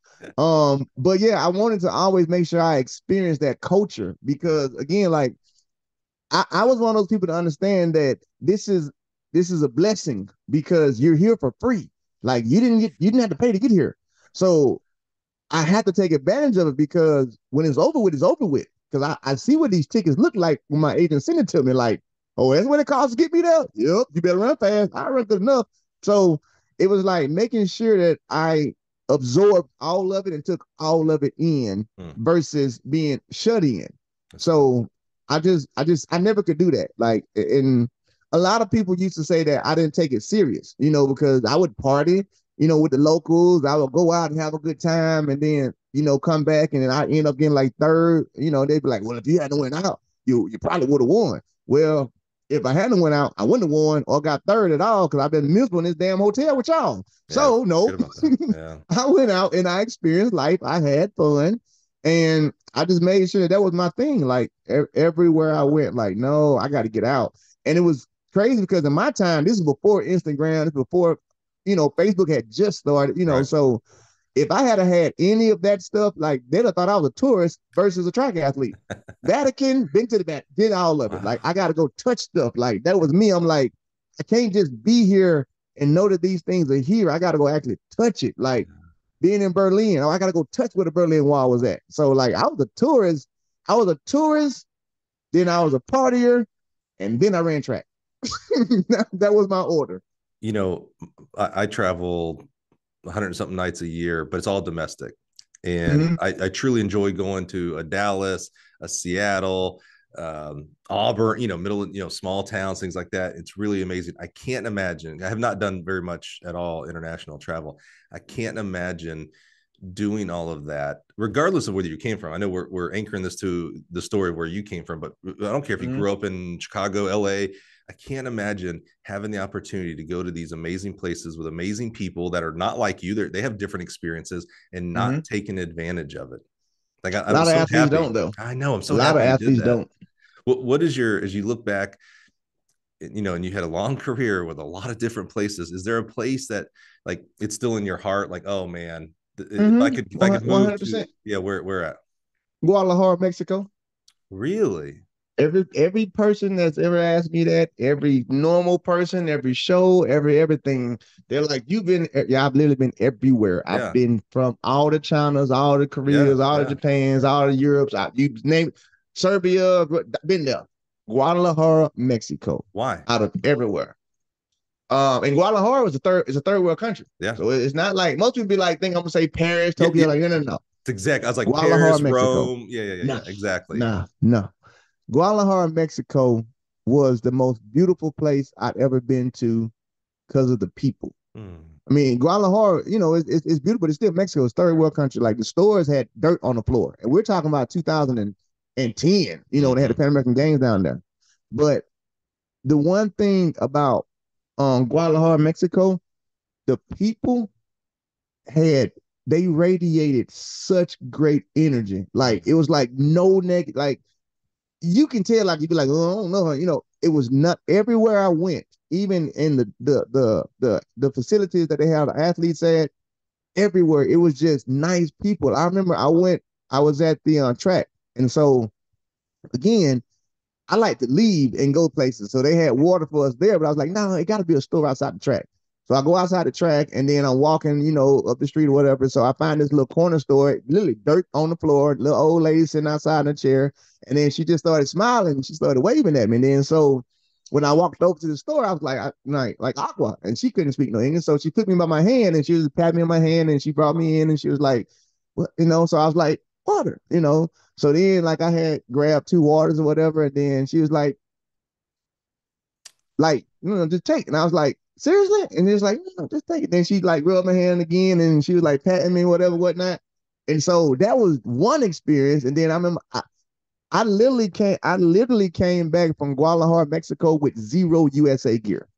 Zero gear. Literally everything that they gave me at the Pan American Games, I either gave all of it away or I sold it to somebody there for cheap. Wow. And I remember I met a guy, he was working at the track meet, and then he asked for a picture.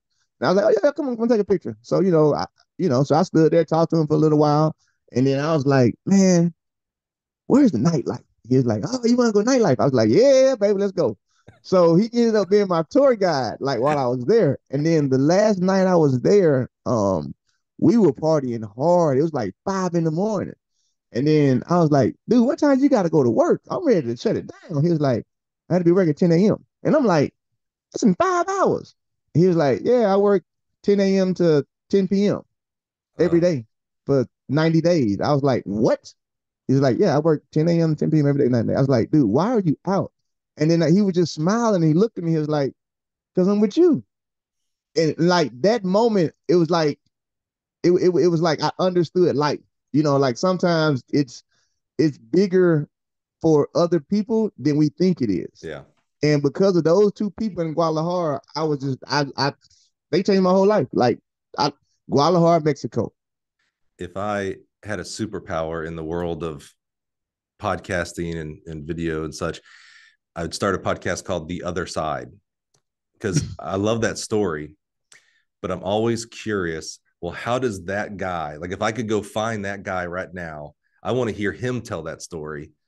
And like, oh, I met this guy. He seemed like a cool guy from America. He was fast. He wanted to go party. I like the party. So I took him out and I took this picture and he still got the picture. You know what I'm saying? Like, I wonder how he's being interviewed in some podcast right now down in Mexico. And he's like, oh yeah, let me tell you the time I met this American. Like, I just always want to know the other side. Like, that's such a great story, man. What an experience. And do you kind of fast forward a little bit to today, and we're sitting in 2023 and you're in the Dallas-Fort Worth area. Do you take some of those, I don't want to call them lessons learned necessarily, because I don't want to put words in your mouth, but those experiences of people, like I love that imagery of the lady holding your hand and patting you, that's just a loving, I don't care that you're Black, I don't care that you're American, I don't care where you're from, I don't care that you want anything in my store. I love you for you. You're just a human being, so I love you, right? Like that's so. Yep. Like, why can't we always be like that at all times? Guadalajara, Mexico. I'm trying to tell everybody, when y'all can't find me no more, just say, that's it. Rae in Guadalajara. Oh, man. I love it. All right, let's keep moving forward for time's sake here. Actually, one more question before we start talking about the transition after a professional track and field. You've raced against everybody. You've raced against the good friend of mine, Justin Gatlin, Usain Bolt, JD. You raced against everybody. Tyson, Wallace. If you name it in this era, you raced against them. And Rooney Cern, beat a lot everybody. of them. Yeah, literally. Do you have a favorite memory, a favorite race Like whether it was the one you won or something magical happened that means you pushed that person to do that? Is there just like a race you're like, oh man, this was for me the epitome of professional track and field? This race for me was my my hang up. It's the photo I have hung up in my room. That would be the race when Maurice Green put his shoes out. Oh, you were in that race. Come on, it's iconic. Yes, that would be. It would be that race. It would be that race because three things happened in that race. Okay, of course, the first was Maurice put his shoes out, but the things that happened for me was I ended up going 10:02. Okay. It was wind dated, but I ran 10:02. So that was the first thing. Second thing was I got third, which means we were two people in front of me, which was Maurice, and then Doc actually edged me out. And on the other side, he went 10. I thought I had got second. The third thing that happened was it was televised. Mm-hmm. So because it was televised, everybody in Opelika, Texas, everybody everywhere saw it. Because back then, Maurice was hot. Yeah. So the minute I got to my phone, like literally, I saw you on TV. Oh, you was on. And then Maurice put his shoes out. Oh, but you was right there. Like you almost beat him. Like God. It was that race right there is the race that just literally is my greatest memory because me and Maurice had a connection because of Coach Hawk, right? So when I seen him limping, doing, getting ready to take his shoes off, I thought something was wrong with him. So I'm getting ready, I'm walking back towards him like, damn, what's up? You and then here comes the fire extinguisher. That's why I tell people like I got mad at Mo because I caught the downwind because I was coming back towards Mo to check on him to see what was going on. And then at this point in time, heck on Larry Wade with the damn fire extinguisher, and it went right in my face. And I was like, oh my God, did he really just I'm telling y'all, I got 38 degrees hot. When I tell y'all I got so hot, two reasons. One, that's embarrassing. Two, I thought something was wrong with you for real. Hey, sadly, here's the good news, Rae. No one remembers that part. Everybody saw it was like, did you see the shoes though? Did you see the shoes? Did you see put the shoes out? Like, man, I know this. It would definitely be that race. Race right there. I know this gets a little bit into the old man, back in my day, blah blah blah. But that era that you were in track and field, it was so much fun and excitement. The HSI group going on. You got, it was JD laying on the track in the fake false start. Come on, that was amazing time for sprinting, specifically just for separating themselves from like just it was great. It was great. I'm not even gonna lie. I enjoyed our era. That's all I say. So you mentioned I feel like Charles Barkley when I be talking because I'll be like, man, y'all soft. You know what I'm saying? Another great Alabama guy. Come on now. Exactly. So you mentioned Larry Wade, and Larry's a Gill podcast alum. And I think about him and guys like Dwayne Ross, now head coach of Tennessee, who's been on the show. And one of my favorite questions to ask is, you may not know it at the time. Now, I believe, if I remember right, Dwayne Ross actually did know this was his last race because he took his shoes off and threw them away. Like that, he knew that was the race. Sometimes we don't know our last race is our last race, though. You go all these amazing experiences, meet these amazing people doing this. I know it's hard work. I get it. Being a sprinter, it's hard work. Professional track athlete, it's hard work. But at the end of the day, we're running. We're fast. We're doing something God made us to do on earth is run and run fast, right? So it's fun in that sense. What's it like, whether you knew it was your last race or not, the next day or whenever you realized, maybe it was months later, maybe it was a year later, when you realize, okay, I'm not a professional athlete anymore. What do I do?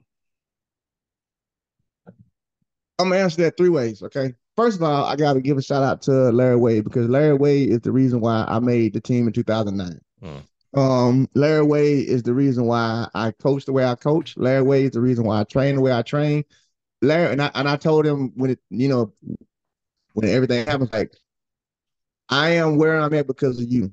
Because I remember Texas relays after I had won the 100 in 2009. He was talking to me. He was like, "What's the definition of insanity?"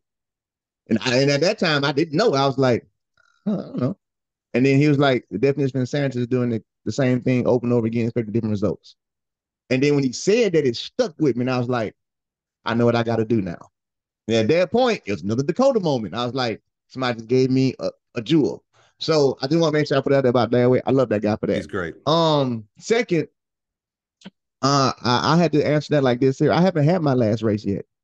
I haven't had it. So I answer that. Wait, are you breaking news? You're going to start. I haven't had my last race yet. You're going to start. You're going to start running the Masters circuit. That's amazing. I haven't, and I didn't say I was running the Masters either. I didn't say that either. All right. Don't be one of them people. Don't you do it. Be one of them people. Be like, oh what? Okay. Wait. No. I think I should tell you. You can't do it. You're too old. You can't do it because you'll do it. This will be the light the fire. Listen, when I tell you the reason why I had so many years was because of that somebody or something said you can't. Okay, all right. So, but the transition from even with, if we can say like right now, I haven't been running over the last 3 years. My transition was smooth because I set my transition up in 2004. Okay.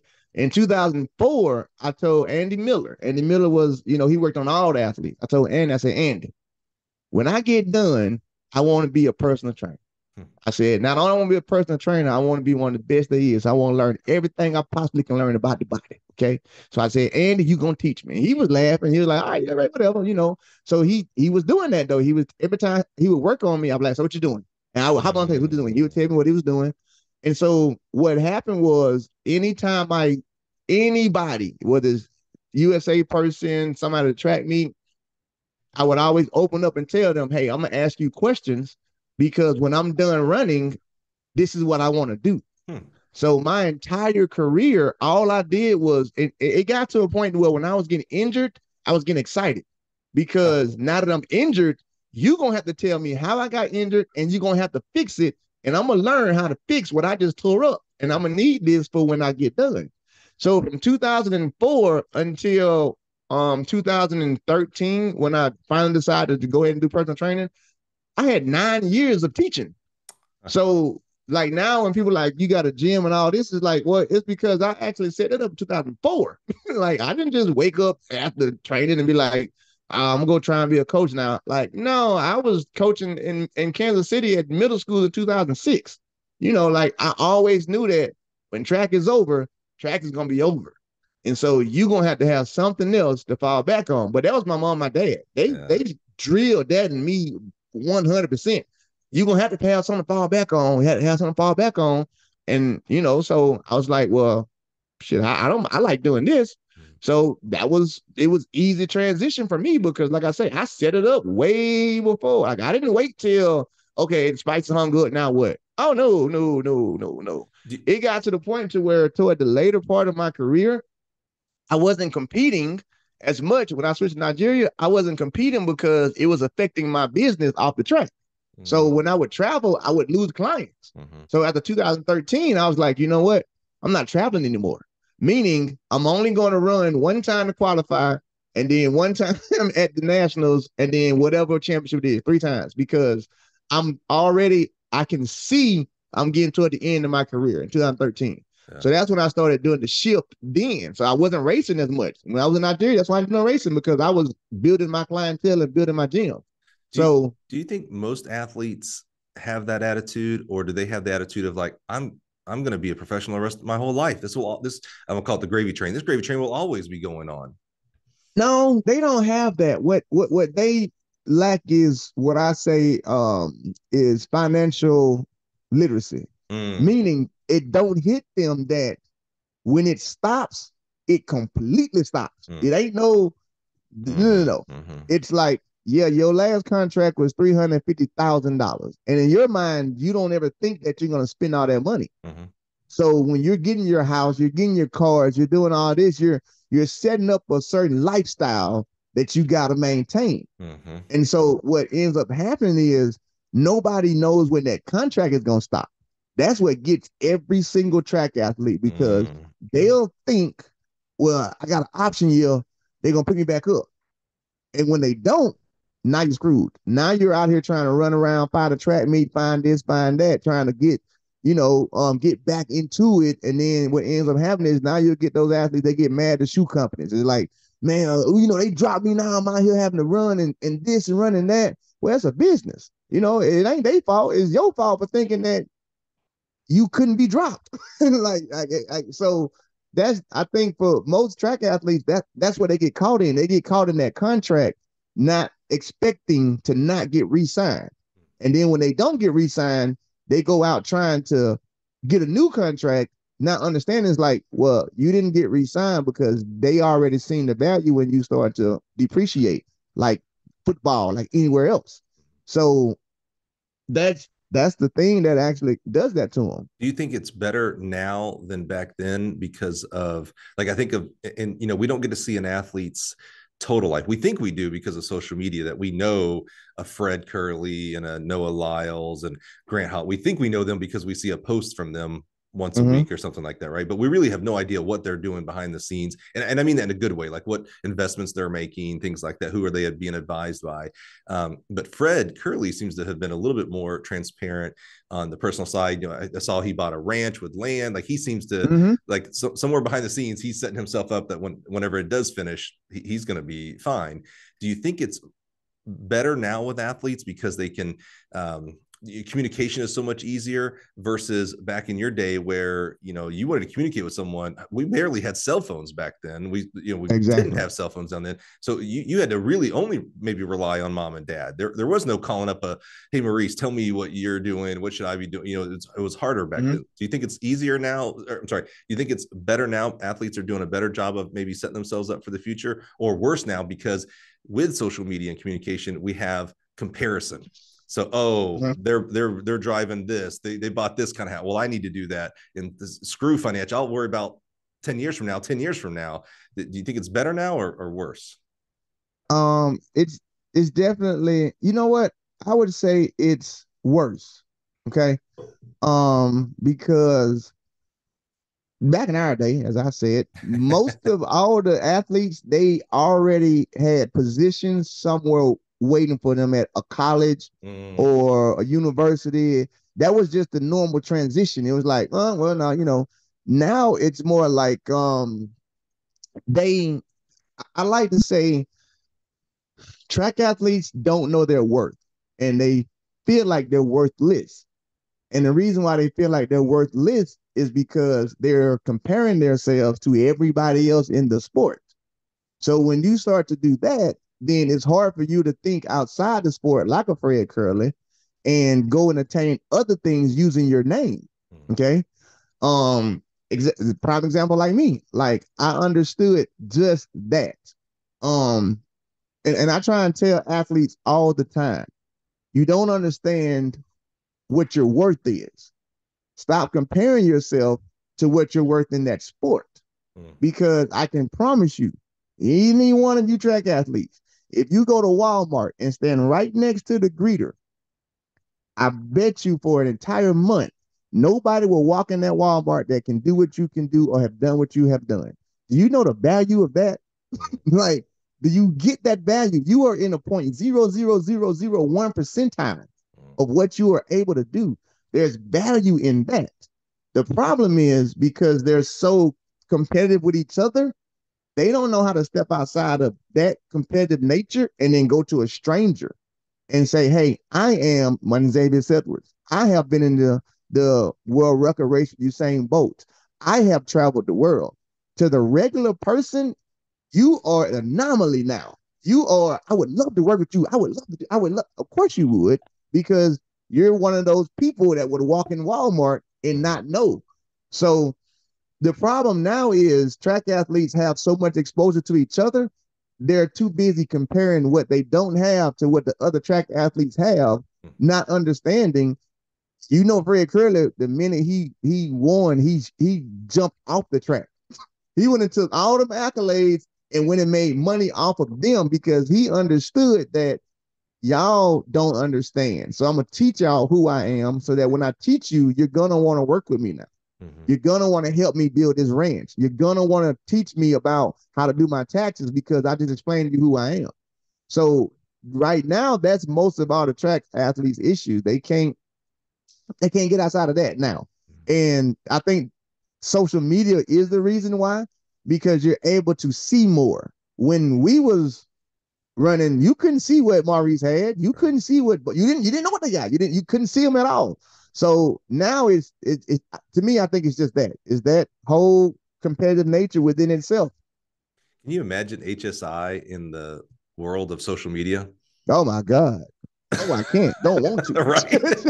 I just thought about it. I was like, man, can you think of Come on. HSI's John TikTok Drummond, channel? Maurice Green, Right. Otto Bolden, Right. the way that Larry Wade, the way that they took shirts off and out, man, if they had social media, We were at no boys had their own reality TV show right now. I was in California working with the the Canadian national team with Brent McFarland, and we went up to UCLA. And so I get to just sit there and watch these guys. So, you know, Maurice and Larry and Otto and John are right there. I mean, they're right there. They're sitting in the front row off of a rest from one of the recoveries. And they are just cracking up, telling jokes. Otto's talking about, I got to ask him about this one day. He was talking about something about back home, his uncle or his dad, and, you know, chickens and wringing their neck. And I'm dying because, you know, these were giants to me. I mean, these were, this is Mount Rushmore right stinking there. And I'm just like, oh my God, they're regular people. And they're hilarious, by the way. Like it just was, I can't imagine them on IG. I mean, come on. That would be amazing. That's the multiverse I want to see. I want to see social media during HSI's time frame. Oh man. My God. It would have been crazy. Let's talk about what probably maybe most people want to know more about. And you know, a couple of years ago, in fact, I went back and looked at you and I's conversations on Twitter and the DMs, and it was almost 2 years ago to the date that I reached out and was like, hey man, this thing that you started, like, it's cool. Like, I think that, you know, like, pour some gas on this. Like, this is going to be maybe culturally relevant. I can't imagine. It's amazing. That was 2 years ago, because now, you know, what Rae's Take has become. Talk to us about, where did the idea of Rae's Take come from? How do you, you're going to love this question. You know, I love you. So the tone's going to be terrible here. How do you think you had the audacity to start this? Because there was nothing like this out there. Tell me about the origins of Rae's Take. I didn't start it. Okay. It was an accident. It was kind of like pizza. It was an accident. I was in a chat room on Facebook, and Sha'Carri had just ran like the 10-7 down there in Miramar. And I was trying to explain to somebody in the chat group about tracks. Well, me and you've had this conversation, fast, slow. And I was like, damn it, I'm tired of typing. I got an idea. So I got on YouTube and I did a video. I only did the video to post in the Facebook group because I was like, damn it, let me show y'all what I'm talking about. Right. Let me just break it down to you. So I started showing the video and explaining why and how, and I dropped it in the group, right?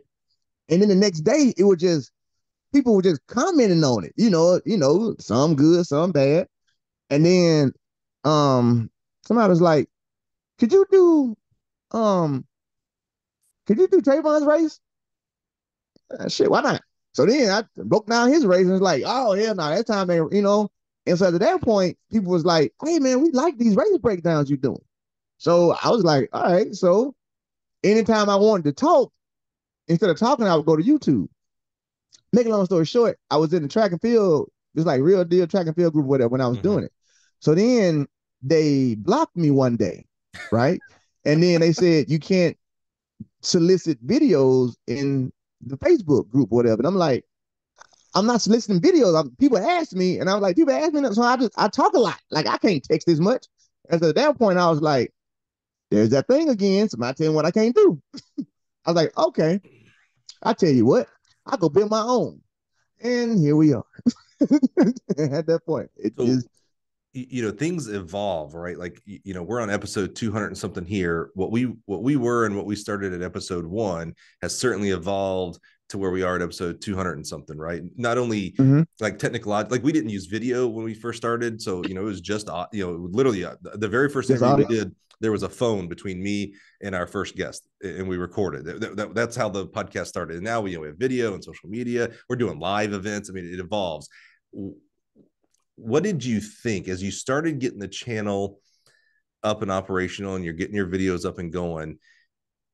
You know, it's grown, it's evolved to something. It's different today in 2023 than it was in 2022 and back in 2021. Completely different. Did you have an idea of where you wanted to? And I'm actually asking this as if it's finite, as if it's done. It's still growing. Did you have an idea of where you wanted it to go? And into where could you see today 2 years ago? No, not at all. Not at all. Not at all. Not at all. Not at all.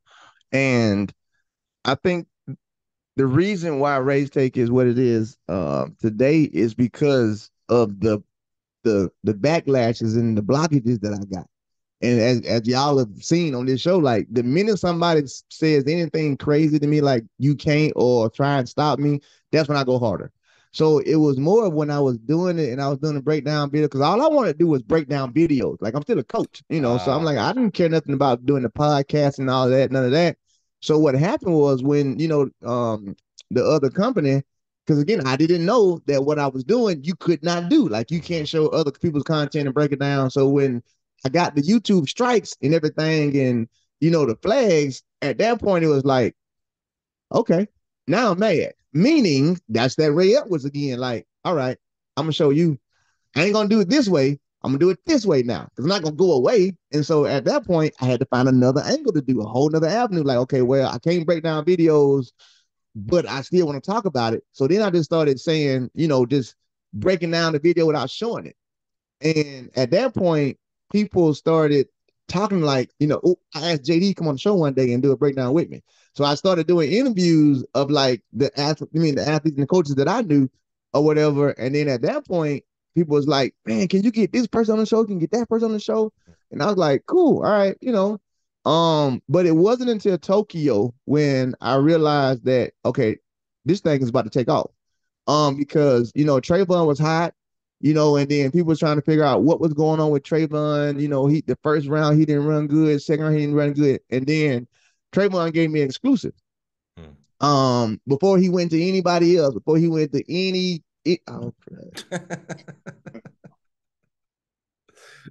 If you're watching on YouTube, Rae just blew up. He turned sideways. Now he's just his name. We'll give him just a minute. There's no way he's done. We know that for a fact. Can you still hear us? You still with us audio wise?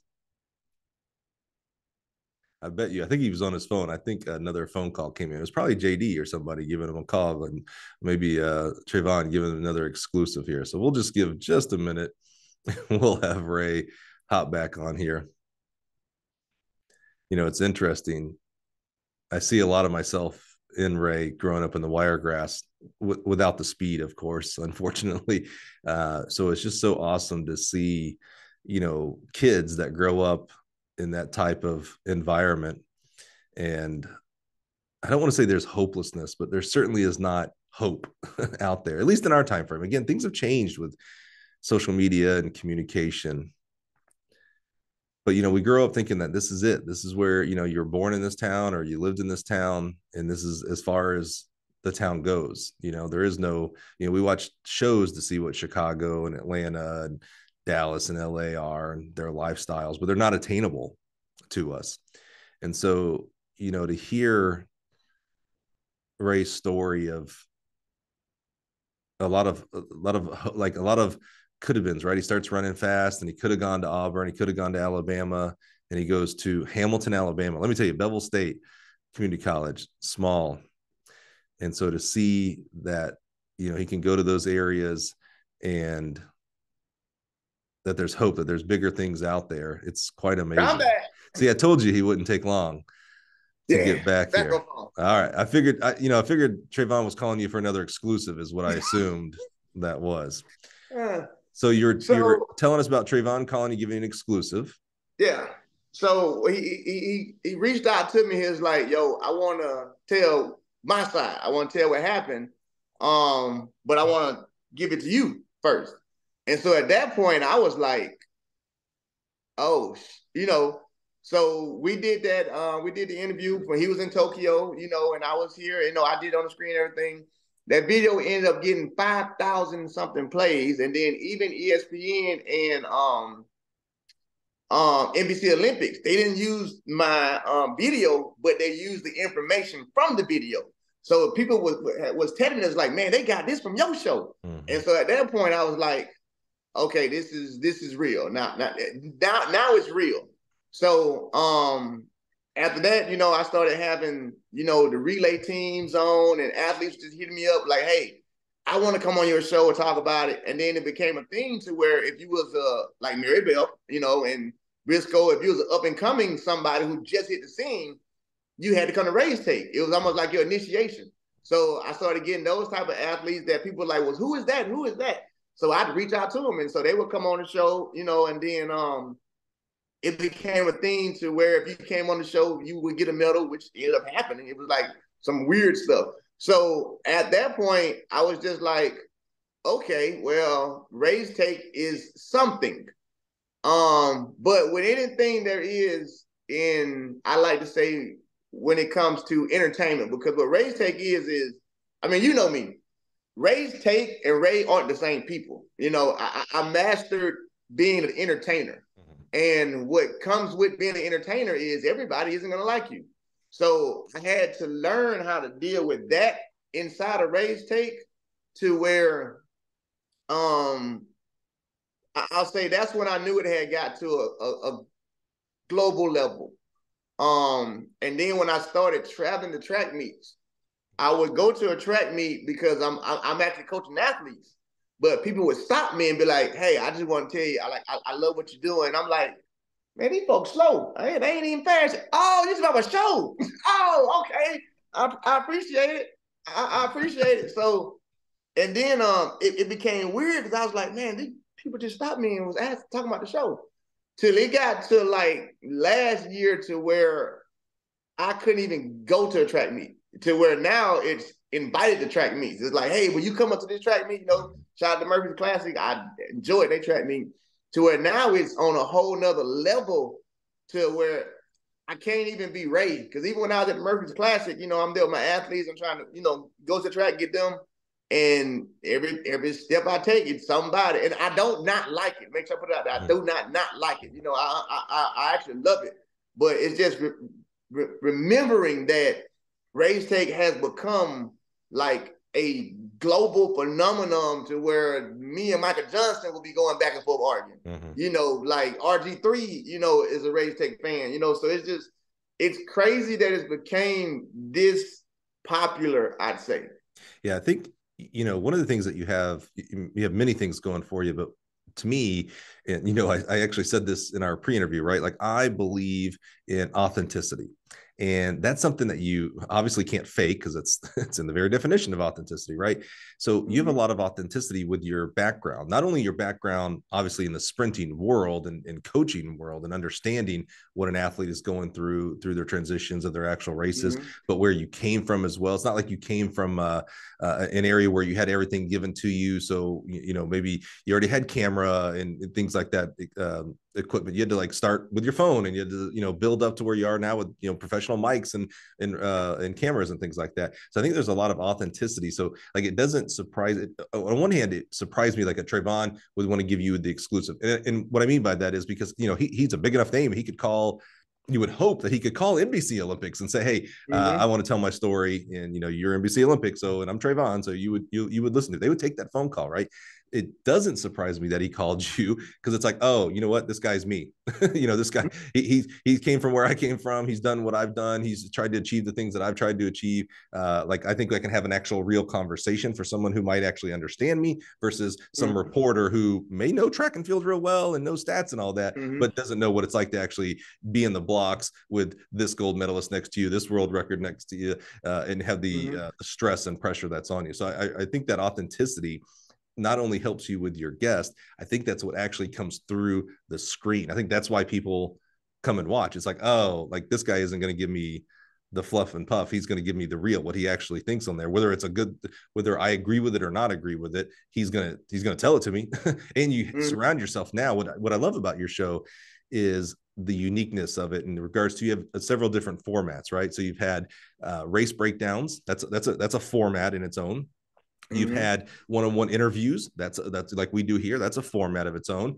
And lately, excuse me, you've had more of a like an around the horn. I can't think of it. I don't watch ESPN. So, but these, these group shows you've had, Lamont Johnson on there, podcast alum, Anson on there. He's awesome. I love him. Many other people. There's too many to name. So you have kind of this like group dynamic format as well. Do you have a favorite out of these different types of formats? No, not at all. I don't at all. I enjoy every last one of them equally. Because like you said, they're different formats. So they give something different, every time I do, I do any of that. I'll say all of them are just as equally fun. I think when I do the Around the Horn, it's the most entertaining because it's allowing different views versus people just hearing what I think. Like, well, this is what I think, this is what I think. This is what I think, this is what he thinks, this is what they think. And the thing about it is, I'm a huge First Take fan. Like, when I say huge, like I've been watching First Take since it was Stephen A. and freaking what's his name in the beginning. So, and throughout my career or whatever, and like even like now, I don't watch TV. A lot of people don't know that. Like I read a lot. I don't watch TV. I watch documentaries of anything. I don't watch anything that can control what I think. Put it that way. So all I ever watch is ESPN. So when I created Rae's Take, it was like I've been watching these shows Around the Horn, everything for like years. So when I asked Lamont to be on the show for one-on-one, it was just like an instant hit or whatever. And then when I did Anston's show, we was going back and forth. So I was like, you know what? I was actually watching Around the Horn one day, and I was like, I would love to do that. And then somebody introduced StreamYard to me. And then when StreamYard was introduced to me to where that you could have multiple people on the screen, I was like, that's it, Around the Horn. Let's do that now. And I think as far as I hate to call it fans, but from a fan base, I think that is what they love more than anything. You have the group that like the breakdowns. You have the group that like the one-on-one. But when we do the Around the Horn format, it's like everybody is just watching. I mean, that's why, we had to go over to Patreon, of course. Because of that, like it was just getting out of hand. And when I mean by out of hand, it was like the thing that somebody on my team had to help me understand was, Rae, you have 7,000 subscribers, okay? Most of your lives, you're gonna have, I was having at least 1,200, 1,300 people watching live. By the next day, it'll be 3,000 or 4,000. By the end of the week, I'm at 5,000. Now, keeping in mind, you only got 7,000. And the way they explained it to me was track and field is not a big sport.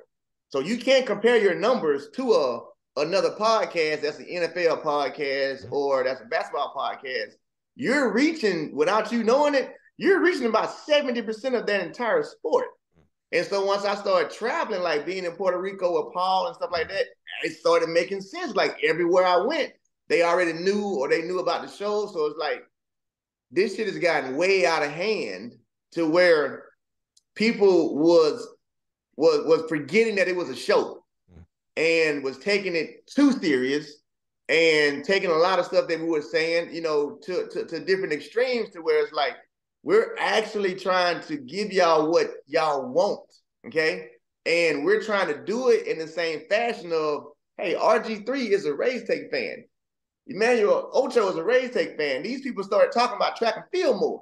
So what we're doing and what I'm creating is helping the sport versus y'all thinking I'm hurting it or we're hurting it because, well, like you said, well, you talked about the relay stuff. Yeah, because guess what? If you watch ESPN, that's what they could be talking about. So for me, it's always like an interviewing process. It's like, no, when we do this, we're doing it hoping that a RG3 comes across it. We're doing it now that we have people like that that's retweeting it so that the people at ESPN can actually see it so that we can be relevant on their radar. So it's like when people started missing that point is when the show stopped being fun. And it's like I told people when I moved up Patreon, I was like, last week, I was like, I'm gonna tell y'all, to be honest with y'all, this is the first time I can remember doing a show and being excited to do it, because Rae Take got so big to where there was so many people that was speaking negative or doing this and missing the whole point of why we're doing it. So at that point, I was like, man, do you know how many times I quit? And that's one thing I don't do. Rae don't believe in quitting. I've quit that show so many times.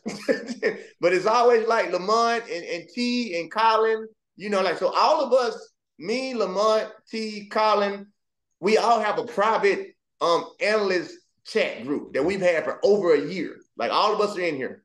So, and we share a lot of information. It's like our little analyst hub. Every time I've ever wanted to quit or shut down or tell anybody, we're always in there together. Like, hey, don't let the people bother you. They're gonna do this, you know, yada yada yada. So I know for me and for all of us, that helps us a lot, because we all love track, and it's like we're not trying to tear down or destroy anybody or anything. We're giving the stuff that needs to be given, which is inside a track. Yeah, you know, the person or the show that tries to appease and or reach everybody appeases and reaches nobody. You know, like one of the questions I have for you, you know, for us, when you're in a marketing aspect, whether it's a podcast, a show, a book, a product, you know, we manufacture track equipment. So same thing for us. You always have to picture who your ideal client is, who your ideal customer is. So for, you know, for here at the podcast, our ideal listener for us, like if I were to paint a picture and have a poster board, like those, you know, those poster boards, like in the movie theater of the, you know, the cutout of the person, if I were to have that person right here, it would be a high school or college track and field coach. It's probably male, and the only reason it's probably male is because the profession is 85+% male. It's probably white, because again, the 85%, that's probably too high. 65% of all high school, college track coaches are white, but it's a coach. That's our ideal listener. Now we have other listeners. I have parents, I have friends of the guest. I've got athletes that listen to the show, and those are awesome. And I love you guys and gals for listening. But at the end of the day, we're producing content for coaches, for high school and college track and field coaches. So for you, I'm curious, who are you actually creating content for? Are you trying to create content for coaches? Are you trying to create content for fans? Are you trying to create content for athletes? And I realize you make content for all of those three that I gave. But if you were to say, I'm really trying to reach one segment, who is that? People who are not in the sport. Oh, okay. That's been my dynamic. I actually put it on Facebook about 2 years ago. I said, in order for you guys to know how cool track and field is, I gotta take it upon myself to make you guys watch it. So my actual target audience has always been the people who are not in the sport. That's great. Again, which is why I'm unbiased, you know, trying to say unbiased. And again, that's why I go controversial. I do this, I do that, because these are the things that people in the regular world are accustomed to. They're accustomed to ESPN. They're accustomed to drama. So if I'm really trying to bring in the audience, and people have told me, like, man, I didn't start watching track until I started watching your show. Like, I ain't even no track with that. Like, yeah, come on in here and watch it. So my target audience it was never track people. It was always people outside of the sport. Because again, I've always wanted to merge the two. So for me, it's like I tell everybody, I am trying to take track and field outside of track and field, because again, you guys don't know your value. I know the value of what we have and who we are. So if I can get the rest of the world and people that matter to start to watch, i.e. like the people who doing 1v1 now, if we can get that, then we can actually turn this sport around to where it could possibly be. It could be an MMA. It could be like tennis, but it can't be that way if you keep entertaining people in the sport. You got to go get somebody who works at Walmart to be like, I got to go home and watch Home Depot track meet, even though it's an old track meet, but I got to go home and watch this track meet because I was watching this show on YouTube, and then I just found out that these two guys, they the fastest. We want those people. We don't want our people anymore. Our people don't pay us. Like, we need those people. That's a really good way of putting it. Our people don't pay us. You know, my encouragement to you, Rae, with the people who, and it's easier today to be able to tell you, Rae, you stink, Rae, you're an idiot, Rae, I can't believe you said this, et cetera, is thank goodness for those people. And here's the reason I say that. Remember earlier, we talked about you can't have the good without the bad. You can't have the happy without the sad. You couldn't have junior national championship without having being out of the sport, you know, things like that. It's the same thing. You can't have fans if you don't have detractors. As much as you love, you know, it's so funny. I don't watch any basketball, but I know First Take and Stephen A. Smith. It's just it's so much out there. I don't really I don't like the guy because I don't ever listen to him, but I know he's controversial and all this kind of stuff. But but I know he has haters. I know he has that. I've seen that in social media and stuff. He has to have those to have people who think he is the greatest thing since sliced bread. You have to have those peaks and those valleys to have the actual peak. So when you know, recently, I'm gonna say you took heat, and this is coming from the outside watching the social media world where, you know, basically I live with the relay stuff. And I saw a lot of comments is where it's really at. You know, your post is great, but honestly, the comments is where you learn what's going on in the world, specifically in that segment, right? And so a lot of people, you know, hey, Rae, you shouldn't have said that. You know, we got to keep stuff in the family. You know, so the relay team, they were supposed to just keep it on that track for that day. Shouldn't, you know, Gabby shouldn't have made that video, and, you know, Carrie, whatever, blah, blah, blah, blah, right? But what you're doing in a media world, when we're filming this right now, just the other day, the Cowboys got into a fight at their training camp. Now, I don't pay attention to NFL at all. But I pay attention to the internet, and I saw like 10 different articles on this freaking thing. It was just a fight at practice. You know, you played football, I played football. There were plenty of fights in practice. It's not necessarily newsworthy, and certainly it should be kept in the family of like, those guys need to figure this stuff out. But fandoms want to know every little thing about their team.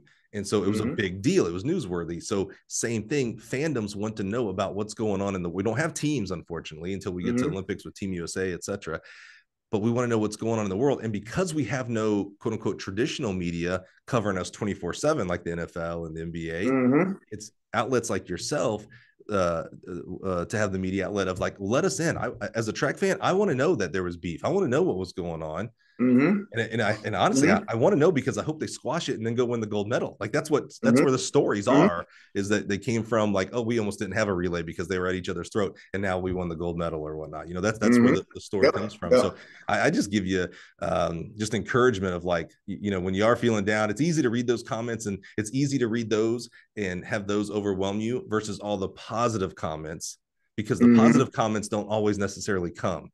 It's for some reason, I hate it. It's crazy. Some reason it's harder for the average person who listens to your show to reach out through social media or whatnot and say, hey, Rae, great show. Hey, Rae, that was awesome. Hey, thanks for what you do. It's hard. I don't know why. We just don't do it. We think it. There are plenty of people right now that go, oh man, I love what Rae's doing. Like, I'm religious. I watch it every day. I'm one of the 7,000 right now. It's about to go to 70,000. I'm one of the originals. You know what I'm saying? But when Rae ticks me off, it's very easy to fire off. Screw you. Can't believe you said that. I'll never watch again while they press the play button. I'll show you play. That's the craziest part, because it's like, I'll have people that would do that. And then I just start asking people like, well, why are you still here? You've trolled me for a month, but you're still watching. Why? And I know you probably see me doing on YouTube. I mean, on Twitter, I just ask people like, why? Like, why? Like, why? So you're absolutely right. But before we go, I do want to make one comment though, because what you said about Michael Parsons. Is Michael Parsons is the guy from the Cowboys that got to fight him. Okay. Draymond Green, when he got to fight in that practice, you know, they talked about it. Those fights aren't the only fights that happened in that day around the league. Fights happened everywhere. But those had to be talked about because of the level of that athlete. Okay? Michael Parsons gets to a fight, we got to talk about it. The two third-string people get into a fight, nobody cares about that. Sha'Carri and Gabby are into it, we got to talk about it. The 6th and 7th place, everybody don't care about that. So it's that part. It's not the fact that we got to keep it in-house. It's like, no, we do, but when it's your major stars, it never stays in the house. It don't ever stay in the house. It can't stay in the house. That's media. That's just what it is. So great point. All right, we're running out of time, so I'm gonna do some rapid fire. And you're not great at rapid fire, Rae, because you like to expand. You're a natural storyteller, but we're gonna put you on rapid fire here. So tell me, when we're recording right now, it's in August. You're listening to this probably in September and later, but it's August of 2023. Rae, 7,000 followers. Your format is mainly a around the horn type of format today. Where do you see, put your crystal ball on here, where do you see the future of Rae's Take going? Studio. Around the horn. But the around the horn effect, I don't see us changing that. I think that's here to stay. Studio, like going to a mainstream, like being on an ESPN? Like going to a mainstream studio so that it can be shot, even better than what it is now. Yeah. But the around the horn, that's here to stay. Like that's where we're at right now. Love it. What tell me more about 1v1. Hopefully by now someone's actually seen this. You said I think it's coming right after Worlds. Worlds is, people are traveling to Worlds right now when we're recording. What can you tell us about 1v1? What I can tell you guys about 1v1 is it's going to be an entire league outside of track and field. And I'll keep it short. Track and field is just a piece of 1v1. If you could picture the Olympic Games and you could picture all the different sports from Olympic Games, and instead of it being a bunch of people, countries versus countries, it's just one person versus one person. You got 60 seconds to get this match over with, whether it's fencing or whatever, whether it's the fastest climber, the fastest whatever. It's all built to do this. It's built for you to be, it's built like a TikTok style. You watch it on your phone, it's over with. That's for the fans parts of it.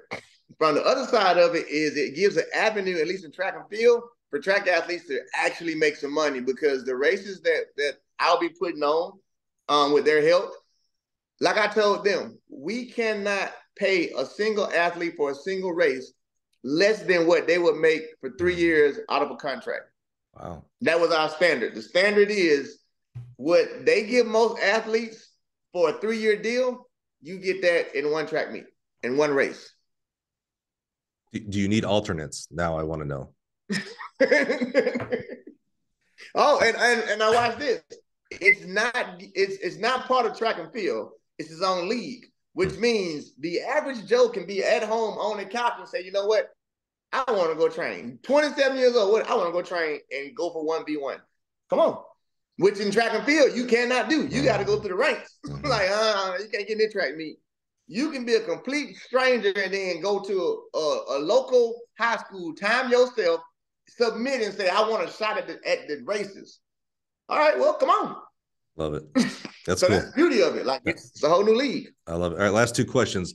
As we stand here right now recording, World Championships have not happened. When you're listening, it has happened. So I'm going to put Rae on the spot. I'm not going to ask. You did a prediction show. By the way, we need to go to Rae's Take on YouTube, Rae's Take on Twitter. I don't know. Do you do IG? I'm not big on IG, so I don't really mess around. Yeah, they need to go everywhere. Rae's Take is everywhere. But Twitter for sure. YouTube for sure. Check out the Patreon account. I've never seen a Patreon this inexpensive for the amount of value. $3 a month. So like in Starbucks world, it's like half a coffee, I think, a month with great content. So go check them out on Patreon. That was the lowest they would let me do too. That's the beautiful thing. That's awesome. I love it. I love it. Okay. So I want you to give us a World Championships prediction, but you get to make the prediction. The question is, what is going to be the craziest thing that happens? Like when we're listening to Marcel's going to win. Now, you said that the other day, but I thought you were kind of kidding around. You didn't get reeled into that video that he showed where he hawked down some guy like me on the track. Nah. My vision goes a whole lot deeper than that. And I'll tell you, the one thing that a lot of us do in track and field is you're only as good as your last race. Yep. Which is not true. That's the dumbest thing ever. Like, no, I'm not. Like, well, he didn't show up. He didn't. I take everything into accountability when I make a decision. I don't just jump off the whim and be like, well, he just, no. I take everything to accountability. When did you start? When was you peaking? When did you get hurt? How many races have you ran? I literally take it like a real analyst. I don't just, well, this is what I think. It's like, no, I put everything into perspective. So when I saw that video, I was like, he gonna win. Not because of the video, but because we're talking about an Olympic champion who's already won. We were talking about a world champion in indoor who's always said, I can run a 60. He's just been hurt. So what you don't want me to do is see him healthy and say, oh, no, he can't win. No, he gonna win. My thing is that video, forget the speed. The video said, I'm healthy. So if I'm healthy, that's like a Mike Tyson, like or Floyd Mayweather.